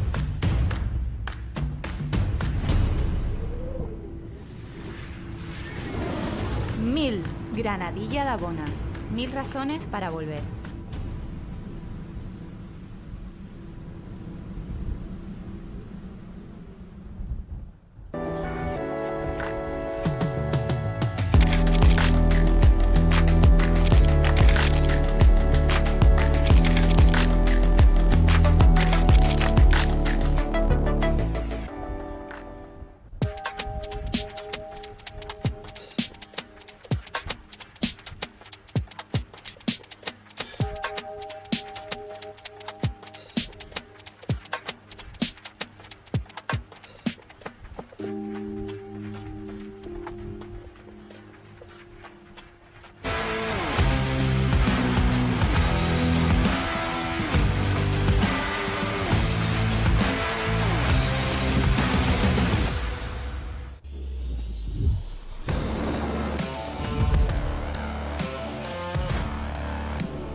Do not travel with luggage, rent quality equipment, and enjoy.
Bye.